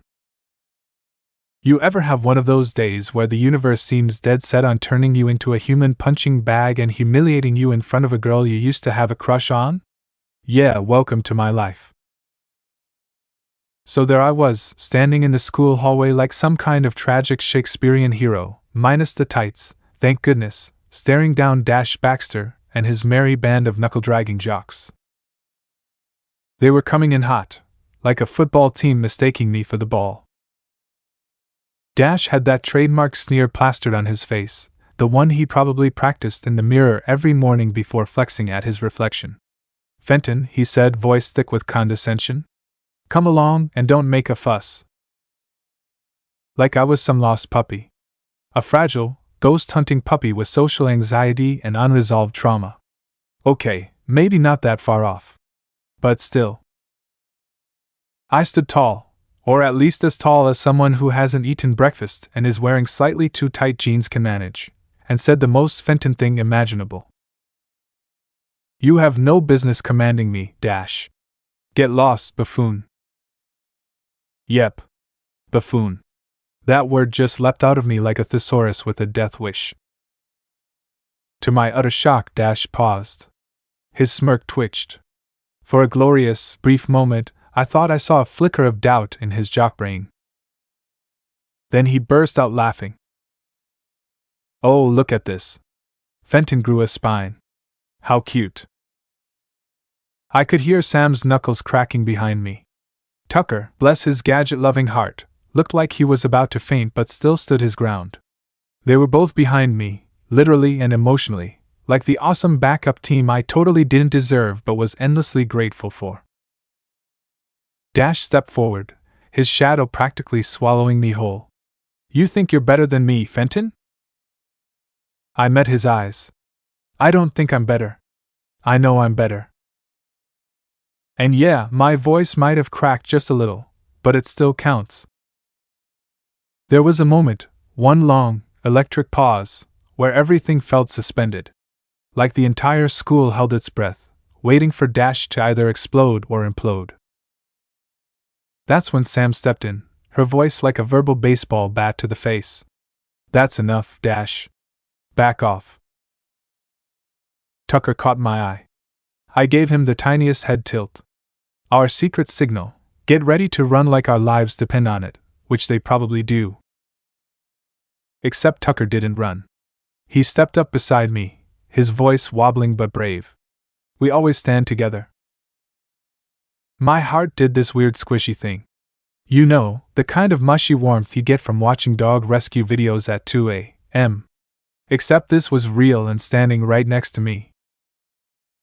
Then Sam stepped forward and squared off with Dash like she was ready to punch the entire football team into next week. Dash, leave now, or you'll have to answer to me. Dash's smirk returned. As you wish, princess. He laid a hand on her shoulder like some medieval noble about to issue a duel. Then, he tried to kick me. Luckily, I saw it coming. Years of avoiding ghost punches and test papers had honed my reflexes. I caught the kick with my palms, rolled with the force like a professional stuntman in slow motion, and let out the most Oscar-worthy groan you've ever heard. To the crowd, it looked like Dash nailed me. To Dash, well, he paused, confused. Probably wondering why his foot hurt more than I did. Did I get stronger? Or has Fenton lost some weight? He muttered under his breath. Before he could solve the mystery, his gang surged forward, full of testosterone and poor decision-making. 7 jocks came at me like I was holding the last protein shake on Earth. And I fought back. Not well, mind you. I'm no kung fu master. But I ducked, weaved, punched, accidentally headbutted someone, ow, and just moved. It wasn't graceful, but it was something. A me I didn't know existed started to wake up. Tucker joined the fray. He got picked up like a sack of potatoes by one guy and kind of just flailed, but it was the intent that mattered.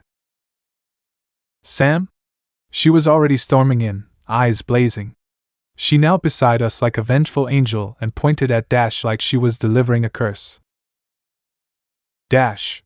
You'll pay for this, and so will all of you. Dash, of course, didn't take that well. His smirk returned. Ooh, I'm shaking. Relax, princess. Unless I break his bones, no one's going to care. I'm the star, and he's just nothing. Then he turned to his goons like he just won the Super Bowl. Thanks, boys. Drinks on me. Pauline walked past with Star and some other blonde clone, tossing her hair like she was a shampoo commercial villain. Good work, boys, she said, voice dripping with sass and sarcasm. And just like that, they were gone.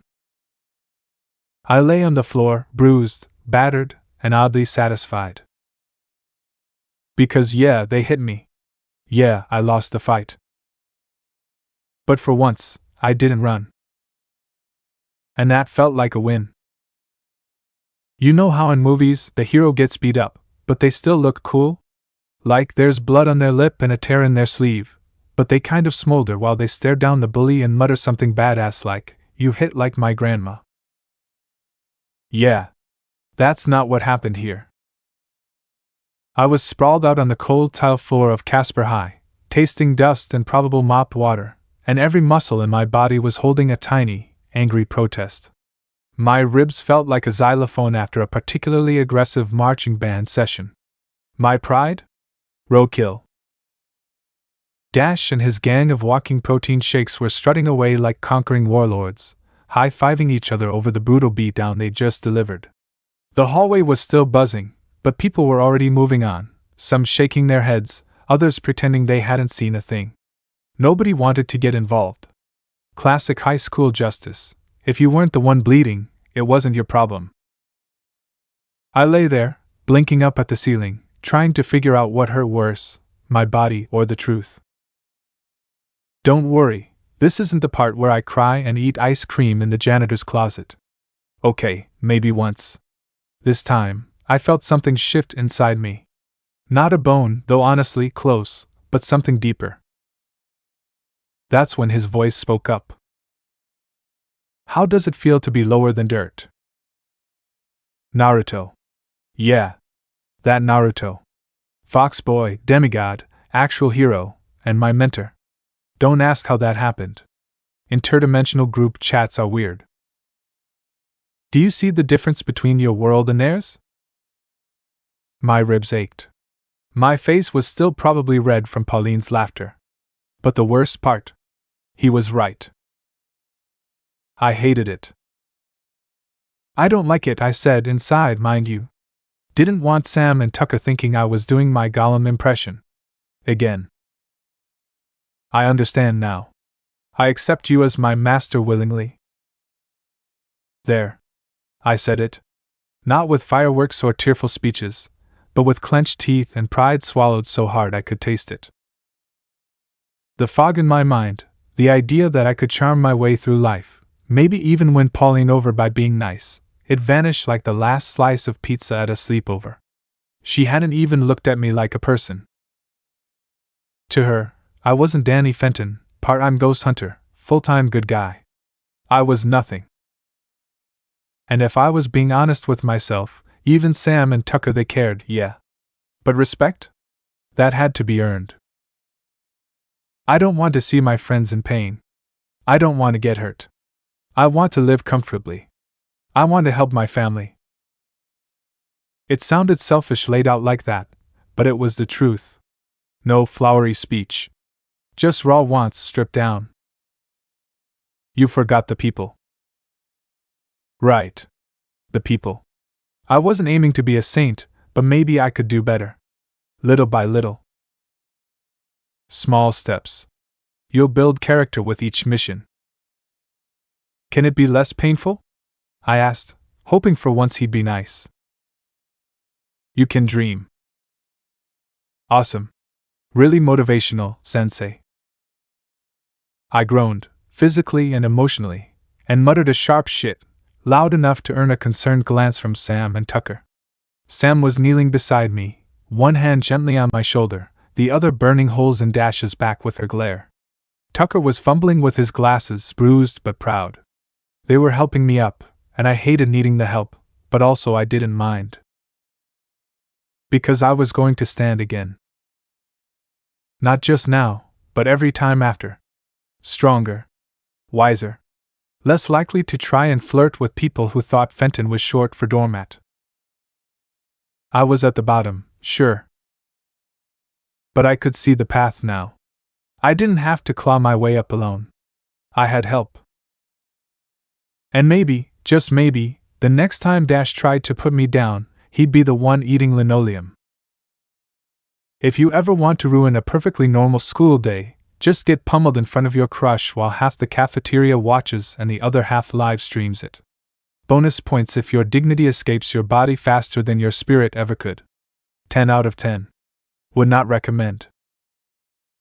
But here's the thing no one tells you about humiliation, it's surprisingly educational. Like, really enlightening. Soul-crushingly enlightening. So there I was, limping home from school with Sam and Tucker, clutching my ribs like a Victorian damsel with the vapors, when it hit me.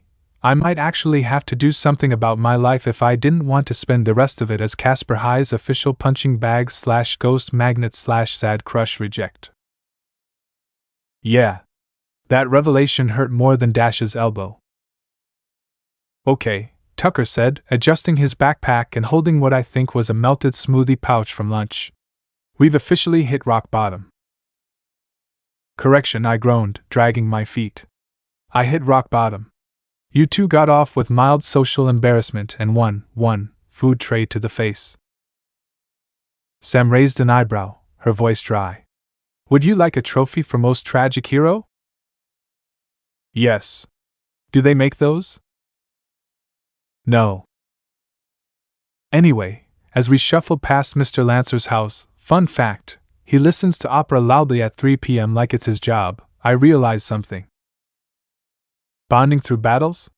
Total myth, right? Something reserved for epic movie montages and dramatic anime fights where everyone's yelling each other's names like it's a Pokemon attack. But no. Turns out, fighting those together, getting beat up together, and watching your mutual friend get emotionally wrecked together? That does bring people closer. It's just messier than the movies show. And maybe we'd never say it out loud, especially Tucker, who only does emotions in emoji, but something between us had shifted. We were tired of being on the defensive. Of surviving instead of living. Of being nobodies in a world full of supernatural somebodies. We need to get stronger, Sam finally said, voice steady and serious. Tucker nodded. I've got like 5 training apps downloaded already. Also one for smoothies. Just in case.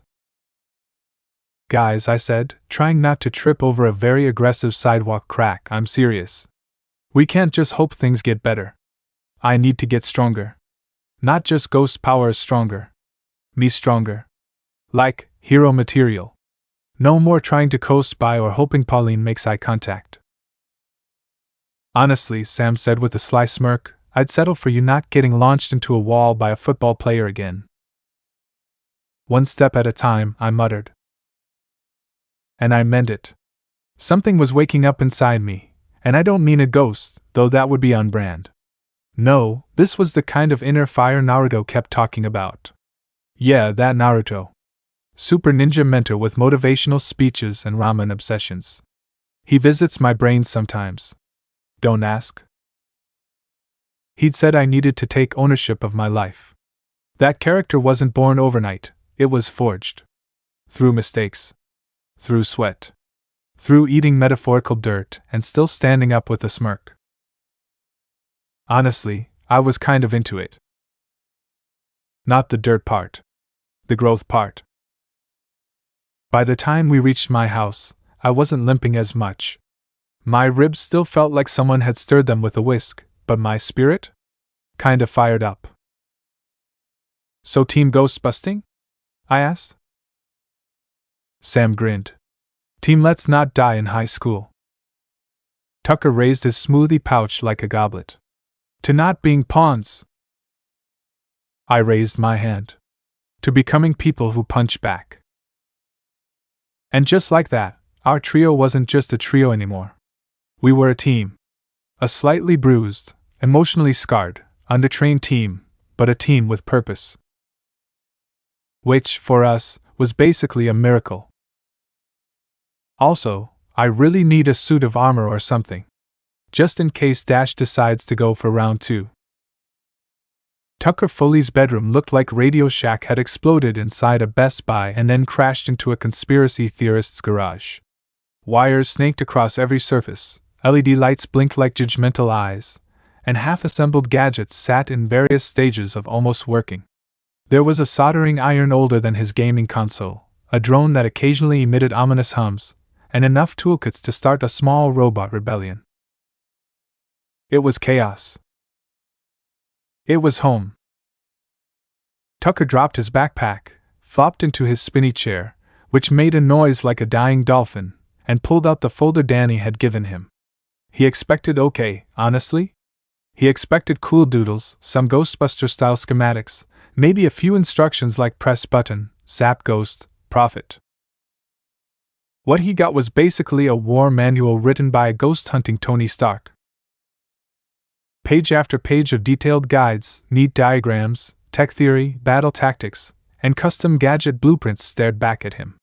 These weren't scribbles from a bored high schooler. These were high-level, military-grade plans disguised as homework. If Danny had told him they'd been found in a secret SHIELD lab, Tucker would have believed it. His jaw dropped somewhere around page 5. These are his hard work from, like, a year or two, Tucker muttered, eyes wide. He touched the paper like it might vanish. And he gave them to me? It wasn't just cool. It was personal. It was trust. And in that moment, Tucker Foley made a decision. He wouldn't let his best friend down. He'd been coasting for a while, sure. Comfortably hiding behind his tech support title while Danny threw punches and Sam threw sass. But this was a chance to step up. Not just as the guy in the chair, but as someone who earned his place in the fight. Excitement fizzed through him like soda after a shake. He could do this. He would do this. Then he turned to the physical training section. It started innocent enough. Jogged 2 laps around the block. Okay. Manageable. Then it said, repeat 10 times. Daily. And it just got worse from there. Push-ups, core drills, agility routines, sparring practice with real-time combat simulations. There were even nutrition notes. Tucker blinked at a smoothie recipe that called for kale, flaxseed, and something called spirit root powder. Nope, he whispered. Not unless kale learns to taste like pizza. Still, the message was clear. Danny wasn't handing out free upgrades. He was handing out blueprints for transformation. A part of Tucker, the part that panicked when P class showed up on his schedule, wanted to hide under his bed and let his laptop raise him. But a bigger part, the one that had watched his best friend get flung across a cafeteria and still stand up, was done being afraid. Besides, if Danny could take punches to the face, the least he could do was a few push-ups. He closed the folder with reverence and placed it on his desk like a sacred artifact. Then he looked around his room, the blinking lights and sparking wires now a canvas of possibility. His fingers twitched with the need to build. Because here was the real kicker. Tucker now knew, without a doubt, that the Fenton family had been sitting on tech that was basically Iron Man level. The notes described it in tiers: simple devices first, then upgrades, then wearable armor with full-on weapon modules. And if Danny could trust him with this? Then one day, Tucker Foley was going to build a suit of armor that would make Iron Man weep with envy. Step 1, he declared, standing with dramatic flair. Try not to electrocute myself. His stomach growled. Step 1.5, snacks. Then armor. He dashed to the kitchen like a man on a mission, because building futuristic ghost armor requires at least 3 microwaved burritos, his mind already scheming out circuits and energy sources. Sure, Sam and Danny had each other, and yeah, sometimes that left Tucker feeling like the third wheel on a unicycle. But now he had purpose. Now he had a plan.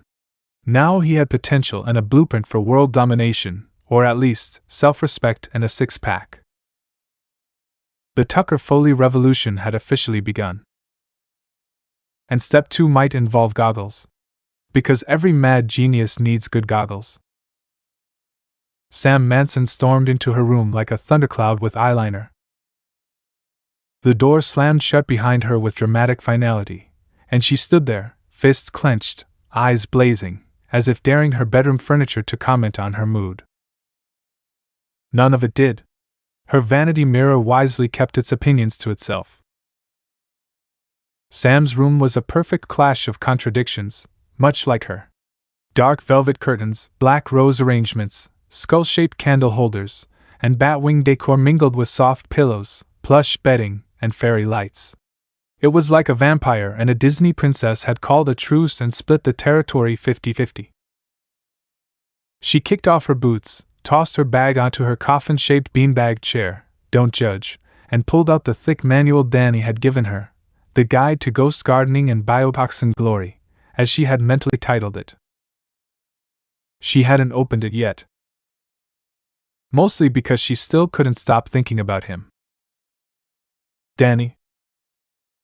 Her ghost boy. The image of him lying on the ground, bloody and bruised, his usual beepy grin replaced with pain and shame, played over and over in her head like a broken horror movie. And the worst part? She hadn't done anything. Just stood there. Watching. Useless. Sam Manson, self-declared fierce feminist, environmental crusader, vegan vigilante, had been completely, utterly powerless. That was unacceptable. She opened the manual. The first page was covered in neat, blocky handwriting, Danny's. He had clearly spent hours on this, maybe weeks. Maybe months. It was organized, annotated, and packed with the kind of information you couldn't just Google unless you wanted to end up on a government watch list. There were sections on identifying natural poisons in various regions. Notes on synthesizing antitoxins and building up poison resistance with controlled exposure. Diagrams of pressure points for paralyzing enemies with a single touch. Full-on chemistry formulas that were way beyond high school's science level. And then, of course, there were the plants. Pages and pages on plant growth manipulation using ghost energy. Ghost-enhanced chlorokinesis. Her personal favorite, rapid vine deployment for hostile entanglement. He's serious, she muttered, eyes wide. Like, really serious. Danny hadn't just believed in her. He had planned for this. Like he knew she could handle it. Like he expected her to become something powerful. There was even a sticky note on one of the pages with a scribbled doodle of her in a poison ivy-esque outfit holding a potted ghost cactus. He'd drawn himself trapped in vines nearby with a tiny speech bubble. Remind me not to tick you off. Sam rolled her eyes, but the corner of her mouth twitched up. She flipped through more pages. It wasn't just a training manual. It was a message. I believe in you. I know what you can become. And if that didn't light a fire under her goth boots, nothing would. Fine, she muttered, stretching and cracking her knuckles like a cartoon villain prepping for a lab experiment. If Danny wants a botanical warrior goddess with toxic hands and a spooky greenhouse of doom, I'll give him exactly that. Sam Manson wasn't just going to sit back and watch the world toss her boyfriend around like a rag doll. Not anymore. Not when she had a freaking ghost energy plant control blueprint in her lap. As she gathered gloves, safety goggles, and a notebook for jotting down terrifyingly cool ideas, she paused and looked around her room. Dark, dramatic, full of untapped potential. Just like her. Oh, I'm going full villain origin story on this, she said with a smirk, flipping her hair. But like the morally ambiguous kind that fights for the environment and possibly sets fire to some laboratories. With that, she turned on her desk lamp, it had bat wings, obviously, opened the first page, and got to work. Somewhere in the Fenton household, a certain ghost boy was probably icing his bruises and thinking Sam was just processing. Danny. You know your life has taken a sharp left turn into what even is normal anymore territory when your after-school routine includes microwaving last night's meat and preparing for secret ninja ghost training with magical adjustable weights, made by a guy living in your soul. Welcome to my Tuesday. I got home, tossed my backpack onto the couch like it had personally offended me, and beelined for the kitchen. The place was blessedly empty, no surprise bazookas going off. No mom chasing ghosts with a ladle, no dad yelling about ectoplasm in his socks. A rare quiet day in the Fenton household, which meant one thing. Fridge.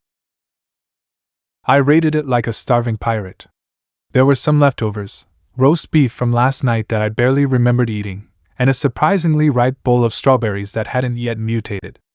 I nuked the meat in the microwave, bless its buzzing soul, and started slicing fruit with the intensity of a samurai in a cooking show. Then I sat down and devoured it. I mean, really devoured it.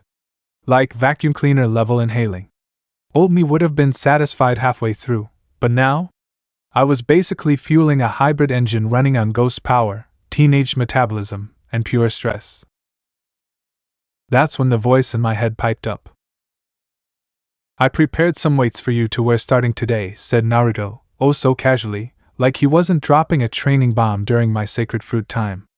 Check under your bed. I froze mid-bite, a strawberry halfway to my mouth. Weights? Already? Isn't it like too soon for that? Kid, you're healing by eating. Your body's adapting rapidly, common sense doesn't apply anymore. I stared at my plate like it had personally betrayed me. Yeah, you're right. Common sense is officially dead. Rest in peace, June 2010. Which is probably the last time I remembered a math test without ghost drama. After a few dramatic sighs and a moment of mourning for my lazy after-school hours, I headed upstairs, changed into the closest thing I owned to gym clothes, red band t-shirt and basketball shorts, and looked under my bed.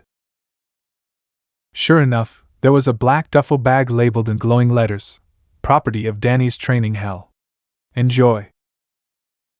I unzipped it to find 4 shiny metal rings. They looked like something a villain would use in a sci-fi movie to control gravity. Each one had weird little etchings on it, like tattoos that glowed faintly when I touched them. Where did you even get these? I muttered. I made them myself, Naruto said smugly. They can change their weight because of the seals I put on them. How? With your body. That sentence did not sit right. My body? I repeated slowly, my left eyebrow trying to escape to another dimension. Wait, you're using my body while I'm sleeping? Is that a problem, young Padawan? Not unless you also used my toothbrush. No comment. I groaned. Naruto had a point, though. Ever since I started training with him, things were different. Faster healing. Better reflexes. Weirder cravings. Seriously, who craves celery? And now? Magic muscle-building rings. I strapped them on. 2 around my wrists, 2 on my ankles, and the weight hit me instantly. It wasn't unbearable, but it was noticeable. Like walking through water. Heavy, invisible water made of ghost energy and regret. Which workshop did you break into for this? I grunted, flexing my arms. Don't worry, they'll be compensated. I narrowed my eyes. By who? By you, obviously. Oh, great.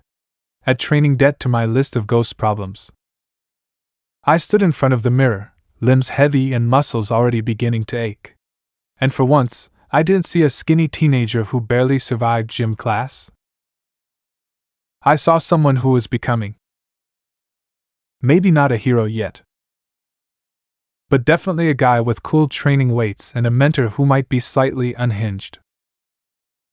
I clenched my fists, then promptly lost balance and fell sideways into my laundry basket. Progress. Probably. So this part ends here. Alright, that's it for today's video, guys. Let me know in the comments section how was the story. And also don't forget to like, share, and subscribe. I will meet you in another video. Bye bye.